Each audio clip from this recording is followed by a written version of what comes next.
Detroit Auto Parts is the official parts store of Redline Radio and home of our original studio. Now the home of Talking About Balls, the best show at Redline Radio. They have two convenient locations. East side, call 216-531-7373, or on the west side, 216-398-7373. Mention Redline Radio and receive 10% off of your purchase. Growing Wings Adult Services is the official sponsor of the old home for Talking About Balls, state-of-the-art Studio 2. Growing Wings Adult Services has over 7 years of experience with taking care of adults with disabilities. For more information, give Lisa a call today at 234-334-7547. Voted #1 remote guest by all of America at Dynatech. Talking About Balls. We're here to tell you that Dynatech is the best. As testified by many satisfied customers, their diamond saw blades are the fastest cutting and longest lasting. Customer satisfaction is how they measure success. Their engineers are always available to help you troubleshoot and solve a problem on your job site. Dynatech is the only saw blade company recommended by the pavement marking manufacturing industry. Located in Elyria, Ohio, Dynatech is committed to being the top diamond saw blade company around the world. Their products include saw blades, abrasive blades, pavement marking blades, core drill rigs, core drill bits, high-speed gas saws, masonry saws, walk-behind saws, tile saws, other construction equipment. They stand behind their products with a warranty and customer service that keeps their customers satisfied and earns us the ranking of best in the industry. Dynatech. Contact Dynatech today, 161 Reeser Court, Elyria, 44035, or call 1-800-446-9001, or visit their website, dynatech.com. Do you like NASCAR? Do you like collecting NASCAR items? No. Give Pit Road Diecast a call today if you want to go and purchase those awesome looking cars to add to your collection. They specialize in all the current and past, living and dead, NASCAR diecast and or model car kits. For all of your diecast needs, call 216-355-2347, mention Redline Radio, and receive 10% off your first in-store purchase. If you want to remember the good old days where you had internet to do your radio show, throw it on a t-shirt. Call Incredible Keepsakes. T-shirts, cups, binders, keychains, you name it, Incredible Keepsakes can make it and customize it for you. The official merchandise provider for Redline Radio LLC and all the show hosts. Call 440-242-9648 or go to their website, www.incrediblekeepsakes.com. As Diane would say, cherished moments are made to last forever. Are you remodeling your bathroom, kitchen, need new windows? Need a new desk for two show hosts? I was just going to say that, but I'm so glad you beat me to it, because you know what? Wiggins Construction Home Improvement does everything you need them to do. Residential and or commercial. Give Will a call today, 440-731-7654. And of course, tell him that Team Redline sent you. I talk a lot of smack here at Redline Radio, and you know what I'm not worried about? Getting some bad juju. That's karma. But you know what is great juju? The band Bad Juju. They're the official band of Redline Radio, covering all your favorites from the 80s and 90s. To book Bad Juju, call Chad Moon at 440-458-0209. I'm going to jump ahead to this one because I love Ohio Wheelman Series. They race cars. They're quick. They're fast. I haven't watched them yet, but I did see a video last year when Dave was showing it on Facebook, and they look pretty fun. Premier Stock Car Racing Series in Northeast Ohio, Michigan, and Indiana. Redline Radio is a proud sponsor of the Wheelman Series. Remember, we are still looking for 2024 sponsors. No better way to get your company logo on some of the fastest cars in the state. Not to mention, local racers are some of the most loyal people when it comes to supporting our sponsors. If you're throwing some old rickety chairs out the window and one of them happens to hit the sidewalk and you put a crack in it, call ACS, Affordable Concrete Solutions, LLC, to come by and check it out. Call today, 440-714-1987, or give them an email, affordableconcretesolutions.llc@gmail.com. Is your car broken down? Can you not start it? Is it not running? Do you have a tire that's flat? Give Tuffy Auto Care a call today. It's more than just a slogan. At Tuffy, we stand behind our work and promise it'll be done right. Period. Or guess what? They're going to fix it for free. Tuffy is located at 649 Leona Street in Elyria, Ohio. If you're looking to put on a Bob Marley album and not get arrested for the things you're doing while you're listening to it, you're going to want to go to Puff and Roll Vape and Smoke Shop. All legal all the time. Your one-stop shop for vaping, CBD, and Kratom in Elyria, Ohio. Your favorite local smoke shop located at 464 North Abbey Road. Contact them today at 440-444-4443, not 420. Ask for Dave or Dan when you mention Redline. You get 10% off your purchase. It's going to be getting cold here shortly. We're coming off a very hot summer, but is your AC not currently working? Are you afraid your heat's not going to work when the weather turns cold? And I'm going to power through that one because that's what we do here. Give Sensible Solutions HVAC Services a call today, specializing in service, maintenance, repair, and installation. 440-985-8387. That wasn't because Kyle couldn't read. It was because he was cold. He was shivering. So he's going to have to call and get his HVAC serviced. All Pro Freight Systems, large order freight shipping located in Northeast Ohio. One call hauls it all. All Pro Freight System located at 1200 Chester Industrial Parkway in Avon, Ohio. Ask for Matt, 440-933-2222. They can haul away your old chairs if you want to get rid of them. If you're interested in advertising with the station, get a hold of Dave at 440-503-0828. For all of our programming information, you can go to www.redlineradiolllc.com. Check out Redline Radio LLC on social media, Facebook, YouTube, Twitter, Twitch, Instagram, and LinkedIn. Want to take Redline Radio on the go? Download the Redline Radio LLC app at the Google Play Store.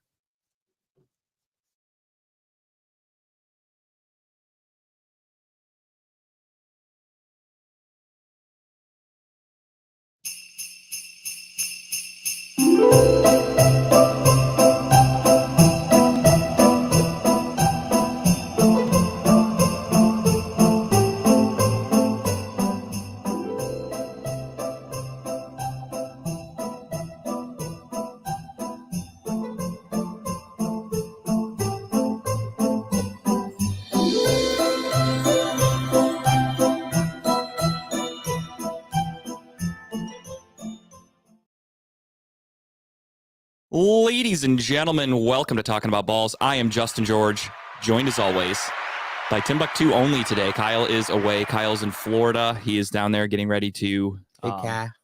he's getting ready to... He's looking for places for his retirement. He's old as fuck, so the end is near.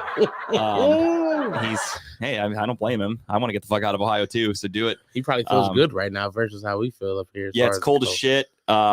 I hate it. Getting and pegged. He probably is. I wouldn't doubt it, dude. They're into some weird shit down there. Adam, what's up? Brett, what's up? Steve, how you doing?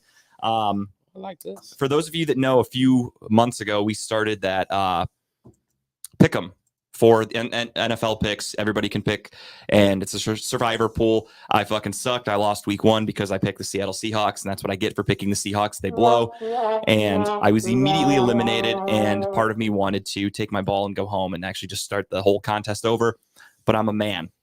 So I took it, I let it go, and Dylan won.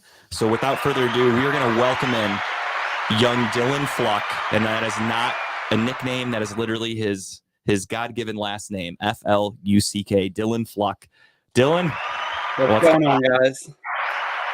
So Dylan is a young go-hard that is friends with my friend's son, who was on that trip I took to Disney back in April instead of going to the draft. So I got to meet Dylan, and we got to experience the Disney VIP together, and it was life-changing. And he is now a part of the very historic, very famous group text that my friends have. And I'm sure he puts his phone on silent most of the time because we text a lot. Yeah.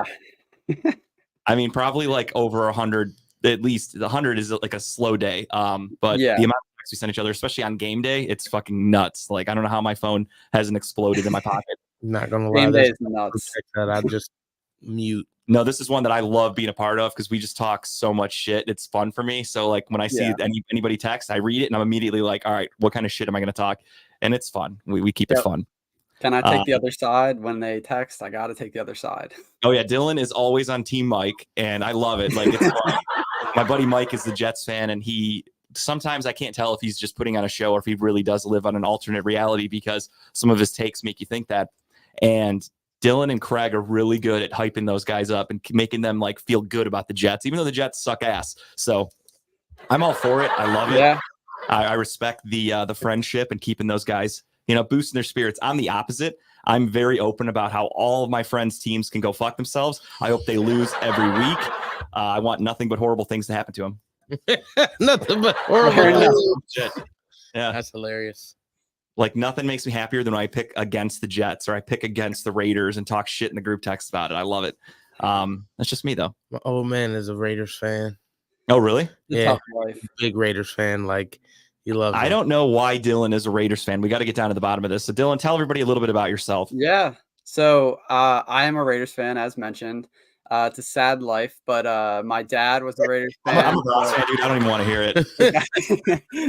It just got passed down. I'm in too deep at this point. So, I mean, at this point, I'm stuck with them. Got too much merch, too many years invested. So, I'm the same. Ride it out. Usually end of December is when I start to get really depressed and I start to go, why don't I just root for another team? Like there's nothing holding me back. And then the next month I'm like, all right, time to talk draft. I'm ready to go. Go Browns. Let's do it all over again. I'm ready to be hurt, and never fails. So this year, though, the Browns are looking like they could potentially be a playoff team, but I've accepted reality that they'll be one and done, but it'd still be a really cool story if they make the playoffs because of all the shit they've had to go through. So I'm looking forward to it. Hopefully. And that starts on Sunday, and we'll get to that later. So yeah, Dylan, you are from you're in like what, Philly, right? Yep, right outside Philly. Yep. So all other pro sports, I'm a Philadelphia fan, but NFL is the one exception. It's strange, but I get it. Hey, you stick to your roots. That's very strange. I respect it. It's kind of hard right now not to be an Eagles fan. I feel like is that tough being your hometown team and you have to watch them be really good and you're the team you support that's not even close to your city kind of stinks and you're like, I think that is brutal. It is brutal, definitely, especially when pretty much all of my friends around here are Eagles fans, and I didn't even think about that. Yeah, everybody's they're always, Where's Zach? Get him to walk in there. Is he with you? No, he's not. He's probably like 30 minutes from me. But, is he really? Okay, I didn't know how close you guys were. That would be funny if he just came strolling in. That would be a little guest appearance in a towel or something weird. That'd be awkward, but it'd be funny. Yeah. But yeah, so Dylan won the Survivor pool. It was close. I forgot who the final two people were. I think it was between you and my buddy Pat, and came down to the wire. Pretty good win for you. And yeah, it was an interesting start. I think most people got eliminated week one because the NFL, you never know what to expect week one. There's a team you think is going to dominate and they come out there and suck. So that's what gets you. I know a lot of people lost on the Jaguars this week. Actually, a lot of people took them as like their survivor pick, and it's getting down to the end and everyone thought they were going to beat the shit out of the Bengals, and obviously it didn't happen. You never know. Any given Sunday. That was a Monday. That was a Monday. Or Monday. Or Thursday, I guess. Any day that ends in Y. So the beginning of the show here, we typically, it's a newer segment we started doing where we just kind of bullshit. We just talk about our actual lives before we dive into sports, because we feel like, sure, people are here for sports, but also you could listen to hours and hours of sports talk on any radio station, anywhere. It's 24/7. So we like to spice it up a little bit and talk about ourselves. So without further ado, I'm going to give it to Timbuktu because I know he had a huge weekend. He had his debut as a theater actor. He hit the stage in a play. I'm a thespian. And that is thespian. We're not trying to get canceled. He did not say lesbian. I don't want anybody. I mean, I might be a lesbian. He does eat a lot of pussy. I got titties and I eat pussy, so I could be a lesbian. You know what? I don't know. No lies detected. He is actually dead on with that. But yeah. So I guess I'll start Thursday. Thursday, we did the Lex Vegas show. Shout out to Lex. Shout out to Lex, fellow Redline Radio host. That was amazing. Even though I was sick like all of last week, I didn't even work that much last week. I had to call in, and it was crazy because I called him and my voice was pretty much gone. So I called him. I was like, "Look, my voice is gone. Look, you can hear me." I was like, "I am Batman." I can't confirm it, but like I'm fighting something right now too, and my voice is kind of shot. So I'm blaming Tim 100%. It was definitely my fault. I'll take it because I saw him on Wednesday, gave him a hug and all that, and he's like, "Man, I'm not feeling that great." And then next thing you know, a few days later, here I am. My fucking voice is going, but we power through. It was my fault for sure. But Friday, my aunt got married. Congratulations. Downtown. So I went down and seen her get married. Definitely the quickest wedding ever. Then Friday we had dress rehearsal for the play. So it's pretty much the first show. No one was there, which was cool because we kind of got like the bugs out. Yeah. And then after that, I had a comedy show. Did a comedy show right after the dress rehearsal, and it was a great experience. It was definitely a different type of crowd. It's a bar crowd, so like if you haven't had experience in a bar crowd, you will fold. I'll be honest. It's not. Bar crowds are not for the weak. I'm glad that I kind of was like bred in the bar crowd. That was, it was, I wouldn't say where I started was a bar crowd, but the type of like people talking a lot, like you talking over people, or you have to gather their attention essentially. You learned all that in Kyle's basement that one time. Right.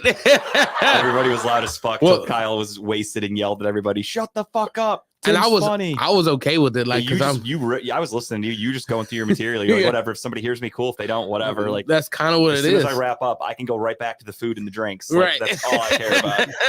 That's some good ass corned beef that day. Hell too. yeah, Oh my dude. God. Kyle have another corned beef party. He will. We're getting there. St. Patrick's Day. He does a Right. party every year. Yeah. So that was amazing. I got drunk because after Dylan, I take my shirt off on stage. Just sometimes, not all the time, but 99% of the time. Right. Occasions. Not every time. 99% of the time. I'll say about 60. That's But fair. That's fair. I mean, you could see my titties through the shirt anyway, so it might seem like I got my shirt off at all times, but it definitely got them to like really engage at that point. Like, show them titties. He'll get us kicked off. No. Here we go. He's showing it. That's a titty. That's a titty. Nice. It's a large titty. But usually once I do that, it's either like disgusted silence, which is still good for me, True. or a big uproar. I'll say it's 99% uproars. Like they're just like, oh my God, he took her shirt off. Because a lot of people I don't know if a lot of people expect me to have that type of confidence. Like I said, you could see it through the shirt anyway. So like me taking them balls, I'm not showing my balls. That'll get us kicked off. Yeah, a lot of large people like are afraid to like they won't take their shirt off in like a pool. Like at the pool, the beach. I don't And give it's a like, fuck. come on, guys, like we know what's going on. There. Right. Like, who are you pulling? Who are you pulling? You're not hiding. So, and especially in something like a comedy show where like you're not expecting like this is not necessarily an environment for me to be taking my shirt off. Yeah, unless you're at a Burt Kreischer show, we expect everyone to remain clothed at a comedy show for the most part. You expect that. So, usually it gets it at that point. This dude is wild. So I have to watch this guy now. Definitely got the response that I wanted. People were listening to me, and people actually bought me drinks after that day. It was like, Fuck yeah, dude. dude, you're Nice. funny. Where was this at? This is at the Four Bistro in Cleveland Heights. You've performed there before. No, first time. Oh, it was something else with Bistro in the name then. Yeah, maybe. I remember you told us about something like it was like a year ago, probably, but Maybe you're doing something at a bistro. That's all. I didn't know. Right. I don't know how many bistros we have in Cleveland. It's a lot of bistros, I Okay, guess. fair enough. And it was cool because I can kind of lead with that. Like, I was excited to say the word bistro because I know if it says bistro, there's food involved. True. So, Usually there fancy are, food too. yeah. I heard they got great pasta. I didn't even get to eat. Oh, hey, you got free drinks. Right. Which I wish I really got to eat because I probably wouldn't have been as plastered. Yeah, it helps. Yeah, was- definitely helps.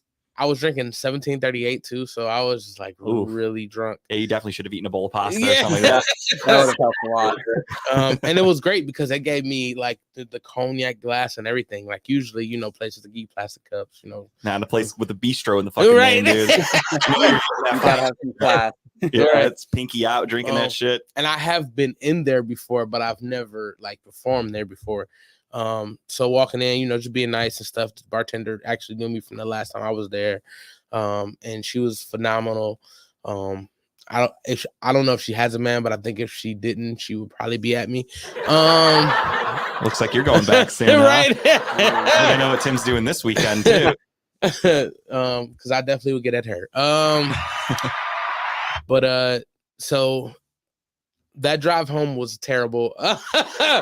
I honestly, I knew how I got home, and I know I wouldn't have made it home if it wasn't for my roommate. I had to call her like, hey, I'm sorry, but you got to talk to me on the way home. I was going the wrong way. I had like no gas, so I'm worried about. No. Yeah, I'm Oh, worried geez. about everything. Like this was the worst night. Definitely called Earl that morning, and I have 2 plays I have to perform in the next day. or that day. Oof. You got to do it all Oh. hungover and feeling like shit. Oh man, it was terrible. That's rough.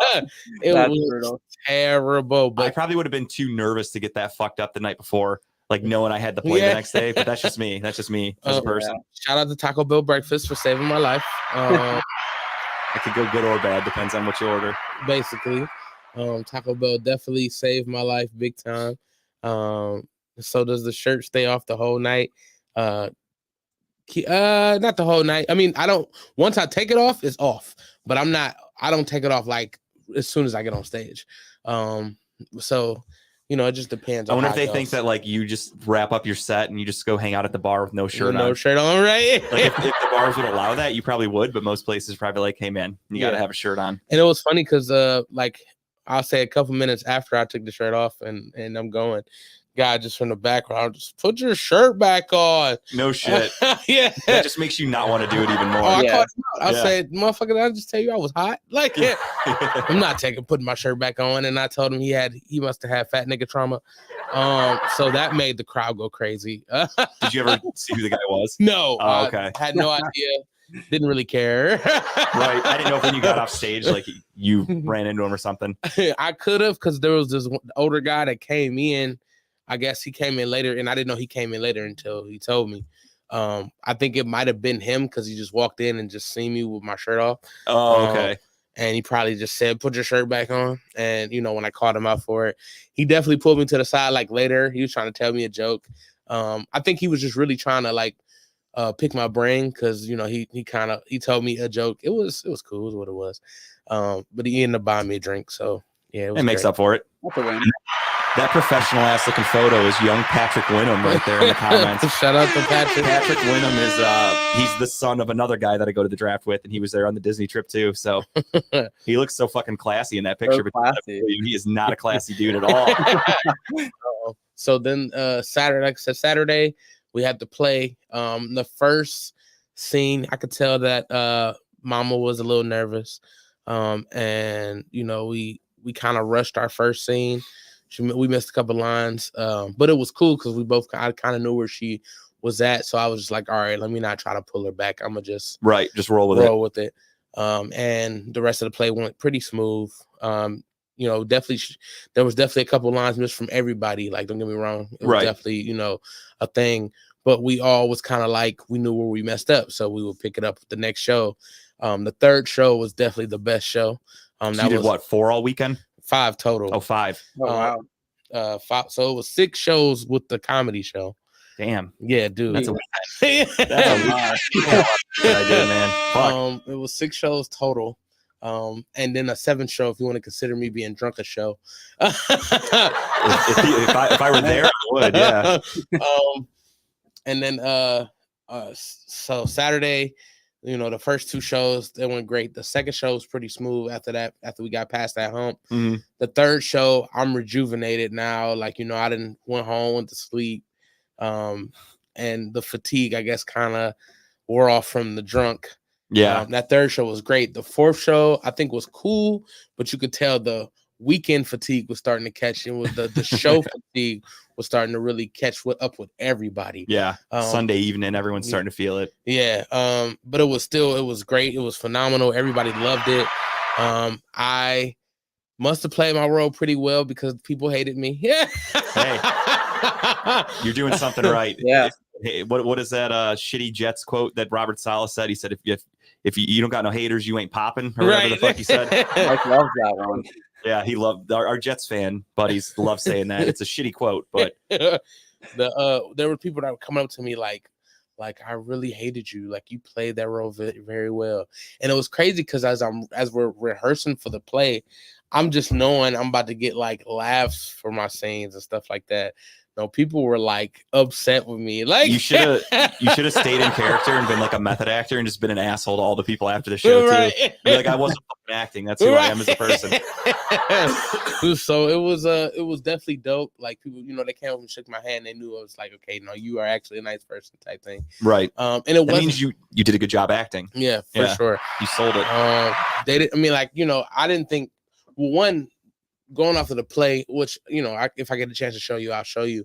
I didn't think my character was that bad, but he was definitely bringing him into something bad. Right, because you were a drug dealer, right? In the play? With the plug. The plug.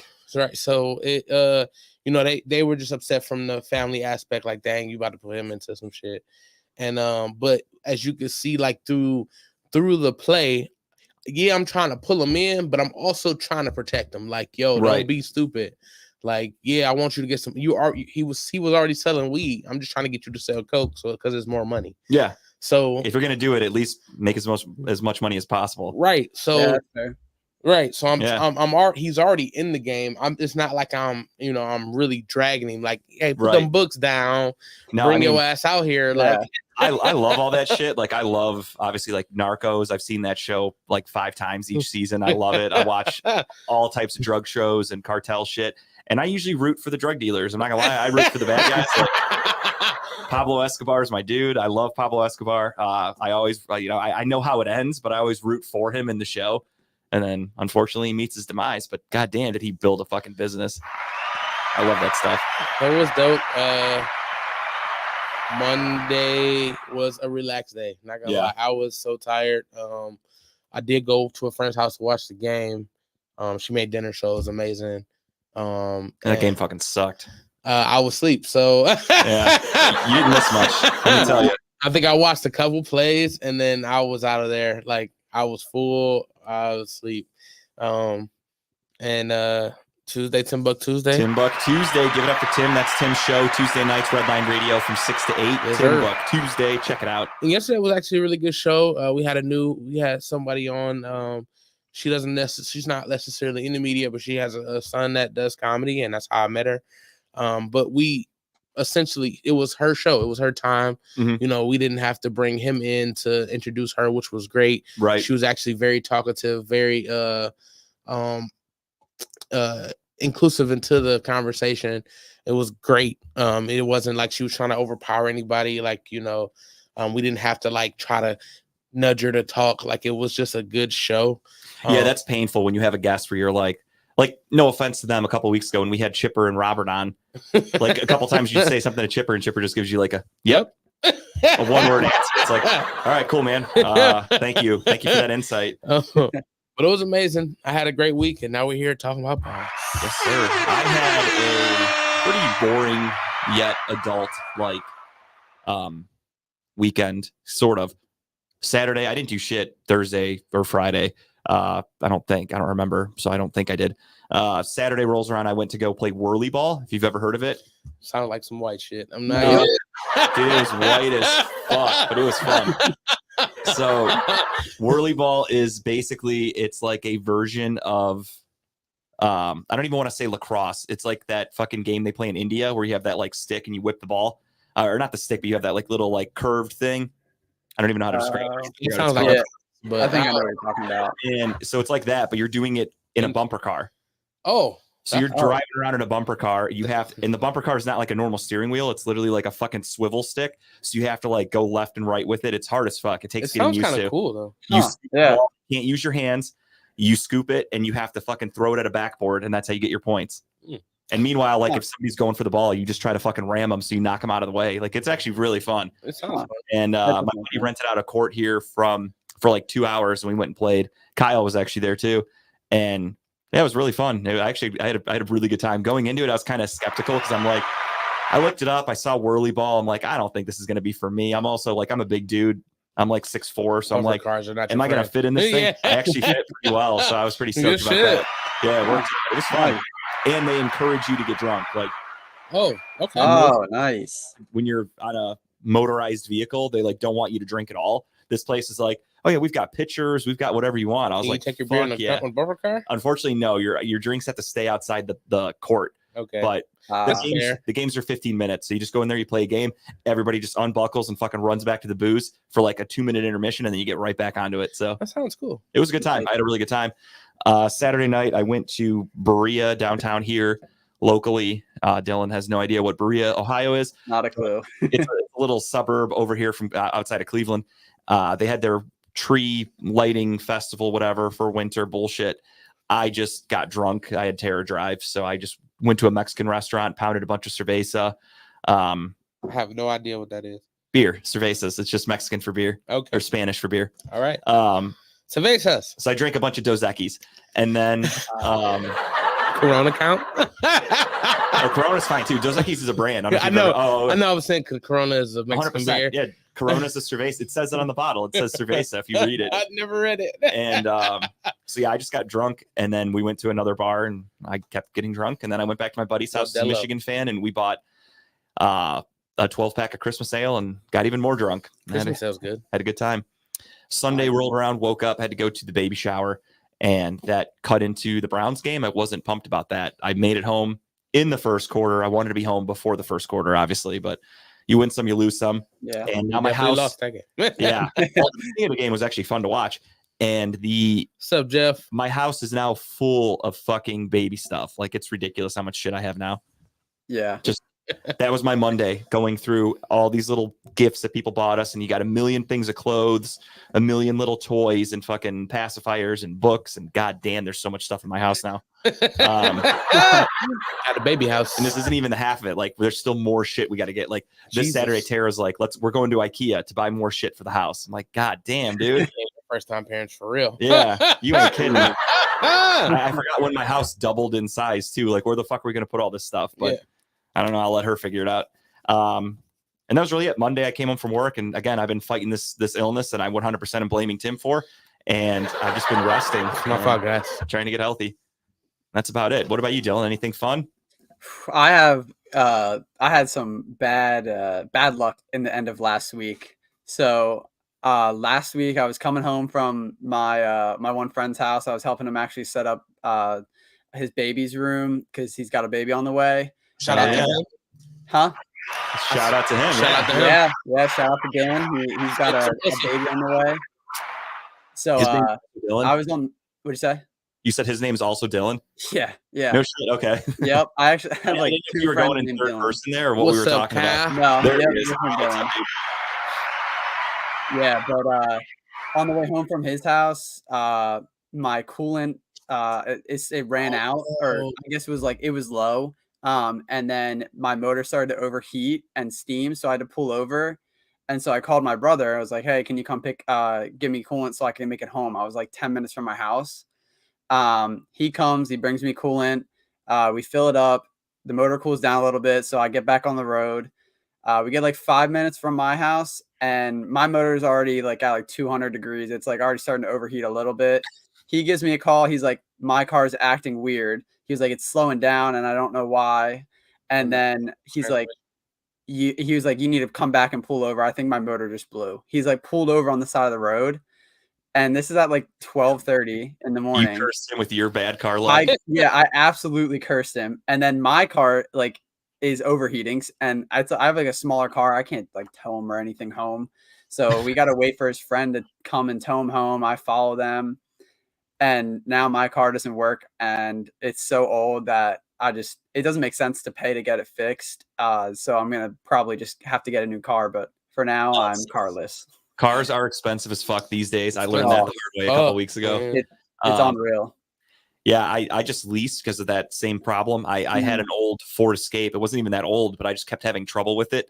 And I was like, dude, fuck this. Like, I am sick of putting money into a car. Like, I'm just leasing and I'm not worrying about shit. Like, I'll happily pay every month for a car that's going to work than to just keep putting money into something that's one day just going to take a shit on me.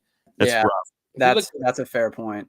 Look at leasing like Ubering, I guess. Exactly. Yeah. Yeah, that's true. It's for me, it's just there's no headache because I don't have to worry about like, okay, I'm hitting like 100,000 miles, something's gonna break now. Like, I've got to fix my brakes, I've got to do this, I got to do oil changes.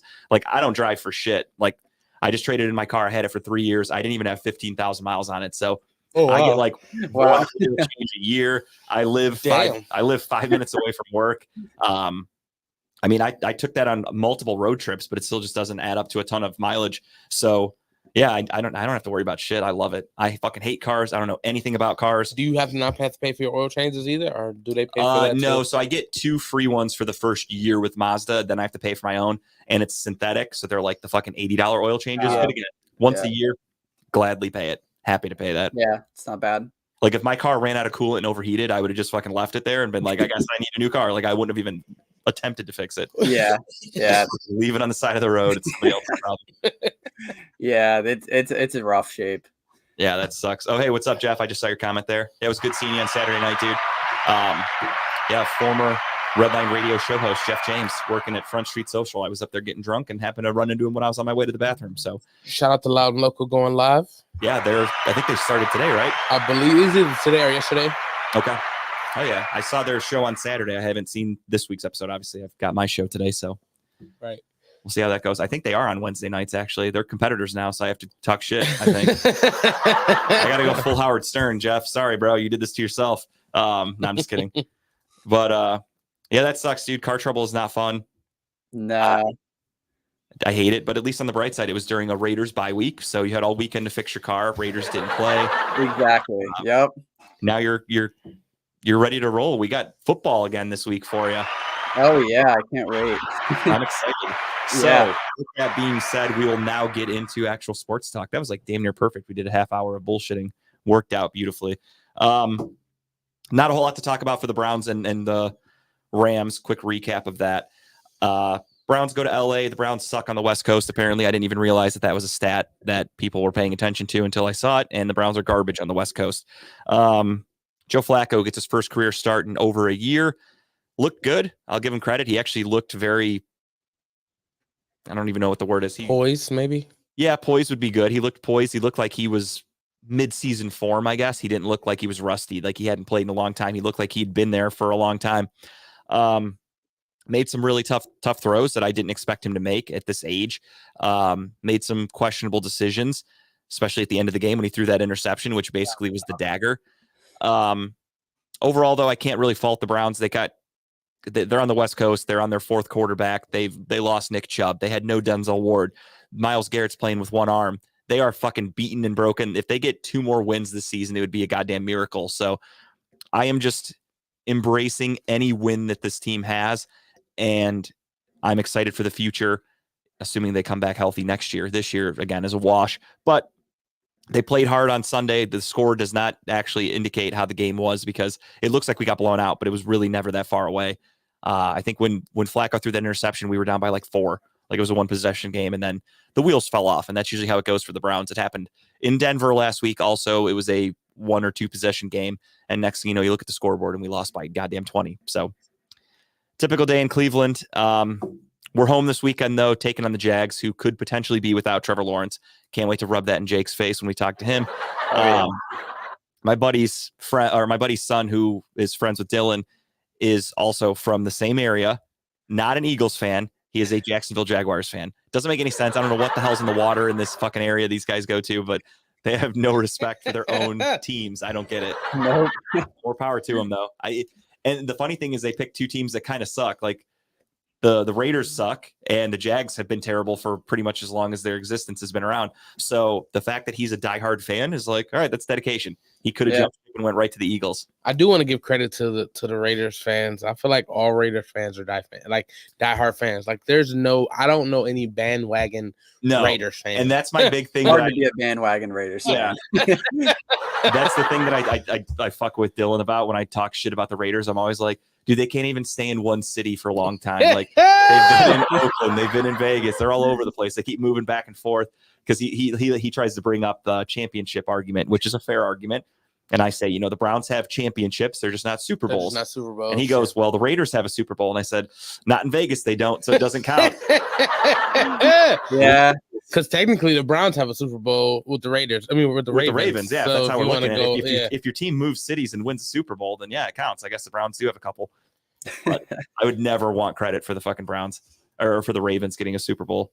Yeah, Kyle is in Florida. Enjoy that sushi, man. Getting ready to chow down on some steak after destroying some sushi. Thank you, Kyle. Hopefully you don't end up in the news in some Florida Man article because that's usually how shit goes down in Florida. Oh my God. Wouldn't that be kind of funny though if it was Kyle in it? Trayvon Price. That sounds crazy. Oh, geez. You just wished him dead, I think. No, I didn't. No, I didn't. That's a death wish. You Jesus. said on the news, and I just said Florida Man. Like if something funny happened, like there could be a funny Florida Man story. It doesn't have to mean that he got shot and killed. I mean, he is in Florida. They love guns down there, but goddamn. Well, if Kyle I did not do that on the show. Nope. Hell no. I may or may not have killed Nick Gilbert, and Tim is now trying to kill Kyle. So bath salts are next. Now that's a funny Florida Man story. Not getting murdered, Tim. Jesus, you went dark. But yeah, the Browns do lose to the Rams, and it was unfortunate. They played them pretty well. Sean McVay had Jim Schwartz's defense figured the fuck out, and they were just picking us apart. There was not much we could do. Myles Garrett with his one arm was a non-factor. In a situation where you need the rest of the defensive line to step up, we had 0 sacks, so nobody stepped up. The secondary looked like shit without Denzel Ward. Just really everything was bad. JOK had a decent game, but other than that, there was really nothing exciting. Need some of that Florida Flocka. I don't even know what that means. Do you know what that means, Shave Tim? the love, Tim. Waka Flocka probably is what he's talking about. I know Waka Flocka. I don't know Florida Flocka. Yeah, Tim is trying to get Kyle killed. I respect I'm not it. Kyle. Please live. Tim is having such a good time with Dylan as the co-host that he's like, "Fuck Kyle, that dude can die now. We got a new permanent co-host." Man, that's cold. That is harsh, Tim. There's too many Browns fans in here. Yeah, you got to spice it up a little bit. Yeah. we need that third wheel. Right. I get what you're talking about. But yeah, so there's really nothing. I don't even really want to talk about the Browns game that much. It was upsetting, and I've moved on. I'm ready to talk about the rest of the NFL, though. We can quickly do a quick week 13 recap if I can find it on my fucking phone here. I forgot where I had it. Thursday Night Football, Cowboys beat up on the Seahawks 41-35. Pretty fun game, though. That was a nice back and forth one. Yeah. Our friend Craig, the guy who brought us all together with this Disney trip, has gone MIA in the chat, and it's funny. He does this all the time. Yeah. So it's hysterical. He hasn't sent a text or responded to anybody in like 2 weeks. And That bad? yeah, he does this all the time. It's he's either dead or he's just doing a classic Craig move. So it's one or the other. And we'll find out eventually. Jake hasn't said anything, so I'm assuming he's alive. Gotta be. But he's a Seahawks fan, so they played the Cowboys. I kind of thought there would be some fun back and forth between him and Matt, and nothing from Craig. Silent on the fucking comms. Yeah, he's when the Seahawks start to lose and his season's over, he starts to do this. He acts a little crazy. It's fun.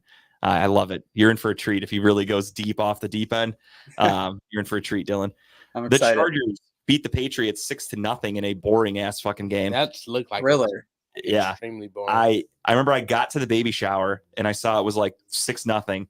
And then I left and it was still 6-0. And I'm like, what? Is my phone broken? Why is this not updated? No, it ended that way. It's fucking crazy. a lot of special teams. Huh?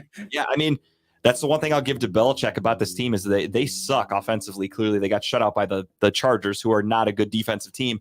Not at all. And they only held them to 6 points, though. That defense is legit. That's why this Thursday, I'm expecting the most boring fucking football game of all time. It's me like watching Steelers tears dry. with Mitch Trubisky at quarterback against the Patriots. Thursday Night Football. I still might have the Steelers in that game. I kind of do too, because I think they're the home team. And the funny thing is, Yeah. like when they were trying to promote the game, they show like your best player. So it's like the Steelers, TJ Watt. Then they go Patriots, Bill Belichick. They didn't even show a fucking player. I swear to God, they didn't even show Bill Belichick is their best it player. was funny as fuck. Everybody was making fun of it, of like, God damn, that's so disrespectful. They couldn't show one actual Patriot. They're just like, I don't know. Here's the coach. We don't know what to do here. But yes, the Patriots lose 6-0. I think they're tanking. There's a lot of rumors going around that Bill's on his way out, but I almost feel like this is planned and they're like, tank, let's get you another quarterback and let's go. What are your thoughts, Dylan? You think he's staying another year or do you think he's gone? It's a tough thing, but I probably would have to say he's going to stay, especially with them getting a high draft pick. I don't see a reason for him to get out now when they could have a promising quarterback that he definitely would at least be able to help mature.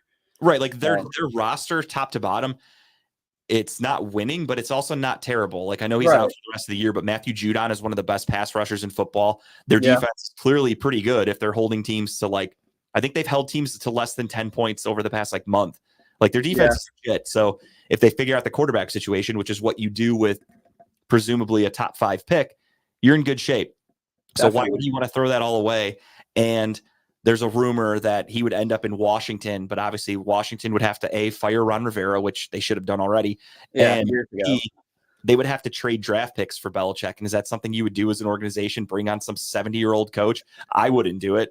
Nah, I wouldn't. I'd But have the draft pick because the Commanders suck. So I'd rather have the draft pick, get yourself a nice young coordinator, whoever the fuck you want at head coach. That's not going to cost you anything other than money, and go from there. I wouldn't trade for a coach. no, I don't think it makes sense when you don't have the roster around the team to succeed. if you're a coach away, like if your head coach stinks, like if you're the Chargers, like if the Chargers traded for Bill Belichick, that would kind of make sense. They have a Yeah. pretty good roster, but the Commanders, it makes fucking zero sense to me. They need damn near every position top to bottom, and head coach is the least of the worries.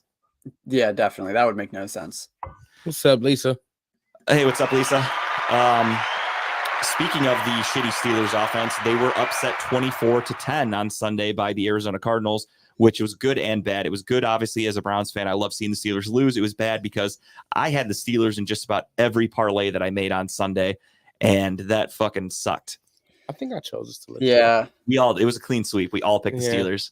And every bet that I placed, I threw that in there because I'm like, that's just free money, baby. They're gonna beat the shit out of the Cardinals. Yeah, I thought the same thing. But again, I love to see it. Kenny Pickett got hurt. TJ Watt got a little banged up. He was crying after the game about how he doesn't get holding calls. Boo-hoo, you fucking pussy. All edge rushers have that problem. Right, dude. Like I watched Myles Garrett literally get fucking his helmet ripped off and his jersey ripped, and TJ Watt's like, they didn't call it for me. He's a little bitch. I hate him. Max Crosby gets the chokehold. Yeah, like all these good defensive ends, like you're gonna get held. You just have to be better than that, and that's TJ Watt apparently wasn't. I guess. And I love it. Colts beat the Titans 31-28 in overtime. Colts are somehow surviving and could potentially be a wild card team. It's fucking. They could go for the division technically. They're not that far out because especially if this injury to Trevor Lawrence is legit, and I mean they're saying it's a high ankle sprain that usually takes about a month. That's not good if you're the Jags. Like that's potentially 4 losses right there when you're in a tight race with the Texans and with the Colts. Yeah. Well, that's why Eli was like without a boot today. Did you see that on Twitter? Yeah, he was without a boot, but he also didn't practice. So it's weird. Yeah. It's like, obviously in Cleveland, that's the talk of the town on the radios. Everyone's saying, is Trevor Lawrence going to play? What the fuck? Make an announcement. And I understand they're not going to, Doug Peterson's not going to say shit until the last minute. Right. And obviously it boils down to Friday. If Trevor Lawrence practices Friday, he's probably playing. If he doesn't practice, there's a good chance he doesn't play. So I'm kind of waiting it out. I expect him not to play. I feel like it's in their best interest for him not to play. It's obviously in the Browns' best interest too. But if he does have a high ankle sprain, he's playing in Cleveland. They're expected to have really high winds. It's supposed to be rainy as fuck. Not a good day to pass the ball. So are you going to risk the dude with a high ankle sprain to go out there and play in shitty conditions, possibly injuring it worse?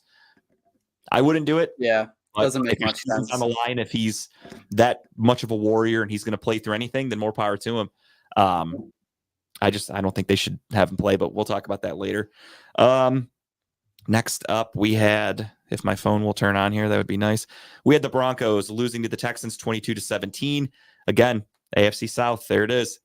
The Lions beat up on the Saints 33-28. They actually were winning like damn near by 2 touchdowns, I think, early in that game, and then they pissed down their 21-0 in the first quarter. 21, yeah. I think, yeah. 21-0, and they let him back in the game because Dan Campbell doesn't know how to coach. He's so good on the mic, but he's really not a good head coach.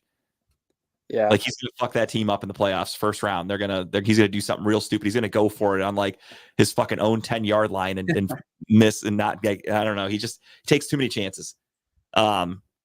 Falcons beat the lowly Jets 13-8. Tim Boyle on my ass gets cut.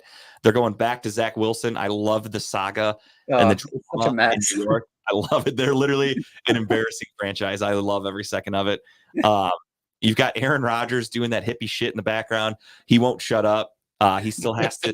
He has to get a quote out every week, even though he's not playing. Like the best thing about Deshaun Watson is since he got hurt, I haven't heard a fucking word from the guy. That's it. It's the season's moving on for the rest of the team. Next man up. Aaron Rodgers is all you hear about with the Jets, and the dude hasn't played since the first fucking snap of the game. Zach Wilson didn't want to come. Did you hear about that one, Tim? Mm-mm. So they obviously benched Zach Wilson a few weeks ago. They went to Tim Boyle. They went to Trevor Siemian. Now they're like, fuck, Tim Boyle sucks. Let's go back to Zach Wilson. And Zach Wilson's like, no, I'm good. I don't want to go. I'm kind of worried that offensive line sucks. Like I'm going to get hurt. They eventually talked him into it today. They did announce that he will be starting again, but just the drama and the bullshit going around that team. I love every second of it. Couldn't have to do a better franchise. It is a mess. Oh my gosh. No matter how much Mike tries to spin it, he knows it's a fucking disaster. Yeah, he definitely knows. Yeah. Like speaking of fired coaches, Saleh should get canned. Joe Douglas should get canned. That team's it's a fucking disaster. Yeah. And if you do think Aaron Rodgers is going to come back healthy next year, I feel like you do need to clean house and you need like a fresh face on everything because I feel like Saleh lost respect from the players by this whole season. Yeah, especially Most the of those whole guys- Zach Wilson thing. That was just like, especially because you've Yeah. got this shit going on with Saleh and Zach Wilson, and then you got Aaron Rodgers defending Zach Wilson on the Pat McAfee show. So it's Yeah. almost like he's not sticking up for his coach. Like if Aaron Rodgers was a true professional, we'll never know what really happened behind the scenes. It's only a story. But if Aaron Rodgers came out and was like, yeah, I talked to Zach, he needs to just, he's going to start. He was misquoted, whatever. Instead, he's like, no, that's the media making a big fucking thing. And like, I don't know, it's just Rodgers playing devil's advocate kind of, and trying to clean up the mess that is the New York Jets. And I love it. I love every second of it. So that game sucked 13-8. That was the fucking, yeah, that was an embarrassing one. 2-0 for a while. It was 2-0 Jets for a while. So it would have been funny if like the game ended 2-0 because it could have. Those teams both sucked, but the Falcons Yeah. pulled away, which is weird because the Falcons might win the division and they're garbage. Yeah, The South is so fucking bad. It's So unbelievable. Dolphins beat up on the Commanders 45-15 in an ugly game. Buccaneers, Tampa Bay with Baker Mayfield beat the Panthers 21-18 in a game that nobody cared about. 49ers beat the absolute shit out of the Eagles. That's why Dylan hates the Eagles, because they can't beat good teams like the fucking Niners. Yeah. 42-19. I took the Niners minus the points last week, and then I chickened out at the end and I took away the points, but I still stuck with the Niners, and I wish I hadn't, because that would have been an extra point for me in our pick'ems. yeah, But you live and learn. Chiefs lose to the Packers 27-19 in a bit of an upset. And then speaking of upsets, in overtime, Bengals 34, Jaguars 31. And again, Trevor Lawrence possibly out on Sunday with an ankle sprain. We'll learn more as the week progresses. But that was your week 13 recap. Pretty boring week, if I'm being honest. yeah. Not a lot of good football. It was a pretty fucking No. boring week. Football this week was definitely like I didn't even hear a shit ton of football this week. And usually you hear like everybody like kind of like talking about it, but Yeah, nothing cool happened. Like all the Nothing. games are pretty boring. Like I think college and high school was more exciting. 100%. I mean, Yeah. college was, Yeah. everyone was fighting for the fucking bowl spots, and like you have Georgia losing to Bama, you've got Michigan obviously beating Iowa as they should. Then you have the drama with Florida State and all that shit. So Yep. it was a cool week for college. NFL, not Definitely. so much. Pretty fucking boring. Yeah. With that being said, fuck it. Let's talk a little college football, shall we? Yeah. Now, who do you like in college, Dylan? I'm not like I went to the University of Scranton, so they don't even have a football team. So I have no like You know the real. Strangler? He does know the Scranton Strangler. Yeah. It's Eaton. Yeah. Yeah, but I don't really have an allegiance to any college football team. I like probably if I picked one, it would be Penn State just because Pennsylvania. But Oh God. I just more follow just players that I like. So Yeah, he's like, it's probably because of all that shit they did in the showers. I really resonated with that at Penn State. oh yeah, Yeah, no, I'm the same way. I don't give a fuck about college. Like, I like Ohio State if they beat Michigan, cool, but like, I don't care. Like, yeah, I know Mike tries to like start all that Ohio State shit in the group chat, and that gets Hicks all wound up. But me, I don't really care. I don't give a shit. yeah, Like, if we drafted a Michigan guy and he was a stud, I'd be happy as fuck. I could care Yeah. less if we went to college. yeah. Now, what are your thoughts on these final four teams here? Do you think the committee got it right? I thought they absolutely nailed it, and it might be Really? an unpopular opinion, but I mean, just like thinking about it logically, like Florida State, like I know the records there, they won the ACC, all of that, it's there, but like you watch the ACC championship game and they struggled against Louisville. Like imagine them playing Michigan, they would get slaughtered. At Yeah. least Bama is going to be a closer matchup.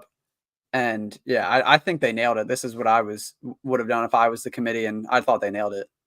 Yeah, my thoughts on it are I feel like the committee looked at last year and they were like, clearly TCU did not belong.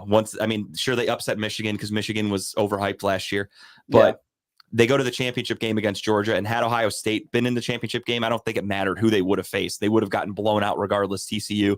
Yeah. So I think the committee kind of realized like we can't put these, lesser teams in there just because of their record, because it's just not good for the brand. Right. Like I know for myself, I barely watched that fucking championship game because it was so boring. Yeah, it was They want horrible. ratings. They want a game that's going to come down to the last minute. They want something that's going to, draw millions and millions of viewers. And the TCU Georgia game, it's like, all right, I turned it off after the first 10 minutes because it was already a double digit. Already a slaughter fest. I turned that shit off and started watching something else. So Yeah. I think they did a good job. My only complaint, though, is that I'm kind of shocked Alabama got in over Georgia. I know they beat them in the championship game, but regular season, Georgia beat Alabama. And I don't know. It's just, it didn't feel right for me to be like, okay, you beat them closer to this game. So now you get, or closer to the playoffs. So we're just going to put you ahead of them. I don't know. That felt a little weird. It's an odd situation, but I guess you got to give it to, I mean, they both had one loss. Right. Bama won the head-to-head in the championship, so I get it. I think it makes sense, but I also wouldn't have been mad if they were like, I almost feel like they would have done it because of like, I know it's a totally different year, but I feel like they would have gone, all right, Georgia is continuously in the playoffs. They're a great organization or college. They won the championship last year. They kind of deserve, just because they have one loss and it was only by a few points, they don't deserve to get jumped that much. But to go from 4 to 5 it's a lot. Yeah. However, I do like seeing other teams in there. Michigan obviously was in it last year. They sucked. Alabama's in it every few years. They're kind of on like a weird, I don't even know. I don't want to say they're on like a downward spiral because they are in the playoffs, but somewhat of a slump. they're not the powerhouse that they once were. Texas hasn't been relevant in years, so it's cool to see them. Vince Young might have been the last honestly, time. Vince Young and Reggie Bush was the last time anyone gave up talking about Texas. And then except for Pat Wynnum loved him with Colt McCoy. And then you've got Washington, who Washington's not a huge school, but they're actually a fun ass team. They're really exciting to watch. They have a very good defense. So it's cool to see other universities get in there instead of the same typical, few. Four, yeah. So well, I think the first 4 years it was O State, Alabama. Like every year it was basically that you could at least guess the 3 out of the 4 were going to be basically the same people or the same team. And then the cool thing though is that they had all this drama and all this shit happen before next year they moved to the 12-team playoff. So next year's gonna be cool. I'm excited for that. I think the more teams, the better. Make it count because they're playing bowl games anyway, right? So they are. But now, if you look, like Kyle McCord entered the transfer portal, the Ohio State quarterback. I don't know if you saw that. I didn't. Yeah. So we lost to Michigan. We get put up against. I think they're supposed to play Missouri in some random ass who gives a fuck bowl game, and Kyle McCord's like, "See you later," entering the transfer portal. Wow. So he left Ohio State. They have over 2,000 players that entered the transfer portal. So crazy. It's the NIL, dude. It's taken over. Now you basically have to pay for a quarterback. So Matt Rule, the Nebraska head coach, he said to get a good quarterback, it's going to cost you about $1.5 to $2 million nowadays. Wow. Because they want to sign for that NIL deal. Yeah. And Nebraska's like, we don't have that kind of money, so we're not getting one of these top quarterbacks because we can't afford them. Yeah, that is the rough part about the whole NIL is those colleges that can't afford those stud players now, they're just going to be forever stuck. Yeah, it's more so just not much is going to change because you have your powerhouse universities like Michigan will be able to pay people, Alabama, Georgia, Ohio State, Texas. They will always have money to pay these kids. They have boosters out the ass. They're just huge. Penn State, even like these bigger colleges. So them getting good players is going to be no problem. It's the smaller schools where it's going to be tough because then also if you have a guy who has one really good year, he can then go, all right, I'm fucking bouncing because I want to get paid from somebody else. Yeah. So it's going to kind of turn college football into Major League Baseball essentially, where there's no salary cap. Do whatever you want. Spend as much money. You want to build a powerhouse team with money, do it. Yeah. I think it's kind of bad for the game, but I think depends on what school you like, I guess. If you like you like Alabama, then you're like, this is fucking great. Like, we're going to be able to buy what we want. I feel like it definitely takes away from like some of the people you kind of always want to rep for the alma mater. And now I feel like that's going to lose. Like the school traditions are going to lose out a little bit. Yeah. Because it used to be you'd get a kid that signs with Ohio State or with Michigan or whoever because they're like even, they sign with Alabama because they're like, I fucking hate Georgia. So I want to come to Alabama. I want to kick Georgia's ass. Now kids are like, I'll play wherever. Just give me the fucking money. I don't care. You have some 18-year-old kid who's getting offered millions of dollars. They're going to just be like, fuck it. I'll go play at goddamn Sam Houston University. I don't care where it's at if they're paying me. I definitely think they see what I think the issue lied they went to the extreme where it's like you should have just let these kids sell merch and sign and whatever they're gonna do to get the little extra money, because you're giving them money by giving them a scholarship, but they gotta live too. And if they're supposed to be as big as stars as they're perceived to be, you gotta allow them to have some money to be able to ball out a little bit. They're kids. No, absolutely. Yeah. But it also hurts with recruiting, because back in the day, you used to be able to recruit you'd have to have like a great staff. Like think about Deion Sanders right now. Deion Sanders is trying to turn that Colorado program around. He could himself recruit anybody. Like kids want to play for him. Right. However, you have the competition of people paying money.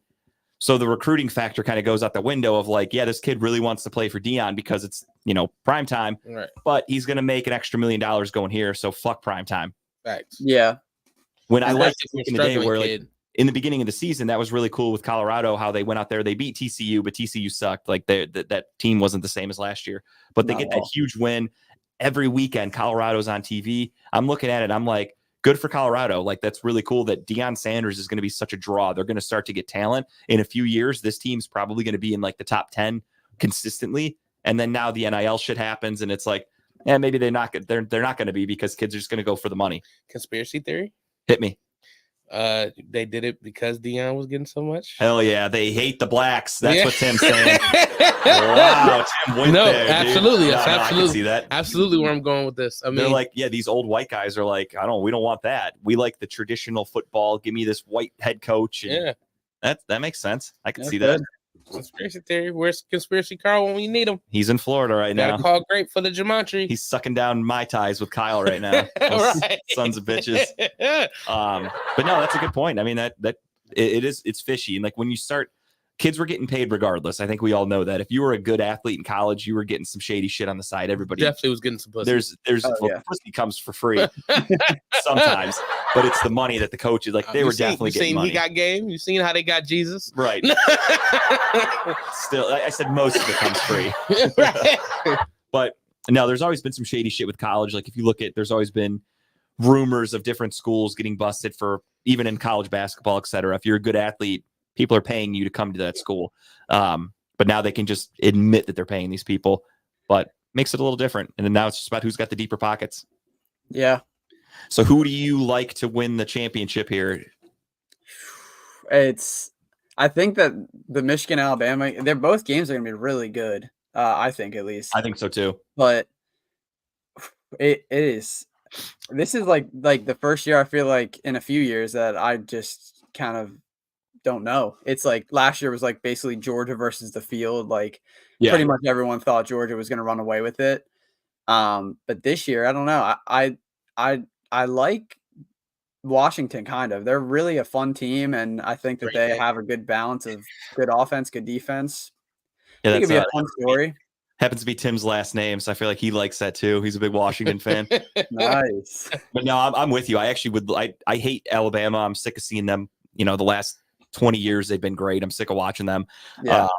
Michigan, obviously, I wouldn't. I have nothing. I don't care about them, but I also don't want to see them win. That's the last thing I want is Michigan fans to be able to talk shit. I'm okay with a Big Ten team winning though. See, not me. I have the opposite. Where like a couple of years ago when the Bengals were in the Super Bowl, Browns fans were like, "No, we should root for the Bengals. They're from Ohio." I was the first one to be like, I wanted the "Fuck Rams to you!" win. Yeah, no way. I want the Bengals plane to go down on their way to the Super Bowl. Fuck that. They're a division rival. I don't give a fuck. I want them all gone. Yeah, no, Michigan also, though. I have some friends that are Michigan fans, and I just don't want to have them be able to brag about that's anything. the only thing I don't want to hear. I don't know anybody that likes Washington, so fuck it. I hope Washington wins. Yeah, that's fair. Well, I'm definitely not going to be upset if the team with my last name wins. You could start buying all the merch and shit. Exactly. So it works out for me. I used to be a Texas fan. I just I don't know what it was about the Longhorns. I was always. I feel like most kids growing up, like you liked Texas or you liked Notre Dame. Like those were like the couple I was schools. never a Notre Dame fan. I was didn't one or the hate other. Notre Dame, but I think it was more so like little drunk white kids or little white kids with parents that were drunks. They were Notre Dame. I just only liked Rudy. It was just it. Oh, see, that Just starts Rudy. like Kyle, diehard Notre Dame fan. Never went there, nothing. Has no affiliation, but he loves Notre Dame. Like that's his school. as a kid, I liked Notre Dame because I just liked the little Irish guy logo. Like I thought that was It's cool. pretty cool. Yeah. Yeah, that's And cool. then I got older and I was like, all right, I like Michael Jordan, so I liked the Tar Heels for a while. Big Tar Heels fan. And then now I just don't give a shit about college Right. sports. I watch it strictly for like the scouting. That's it. Like I don't care about who wins games. I was a Yeah. Vince Carter Tar Heel. Like, yeah, Jordan, obviously. Antoine Jameson, Vince Yeah. Carter, those were the days. Yeah. I was a big fan, like back when they had like Sean May, like Yeah. those were championship teams. I liked them then still. I I'd say also for hate Duke, so I guess that's. I never hated Duke. I really loved Coach K. So, I like Coach K. yeah. But Yeah. other than that, I don't like Duke. College basketball for me was just I had like a handful of teams that I liked, so it was just fun watching these teams because they're always good. You have like Duke, North Carolina, even Ohio State men's basketball is fun to watch. So it's cool to just watch those teams. Like I don't scout college basketball at all. No, I don't give me a fuck neither. about the NBA draft when it comes out. Like I just go Yeah. whoever we take. It's like Major League Baseball. The Guardians get the number 1 pick, and I had people ask me like, "Who do you think they're going to take?" And I'm like, "It doesn't fucking matter because they're not going to play for 5 years. Like Right. that's baseball for you.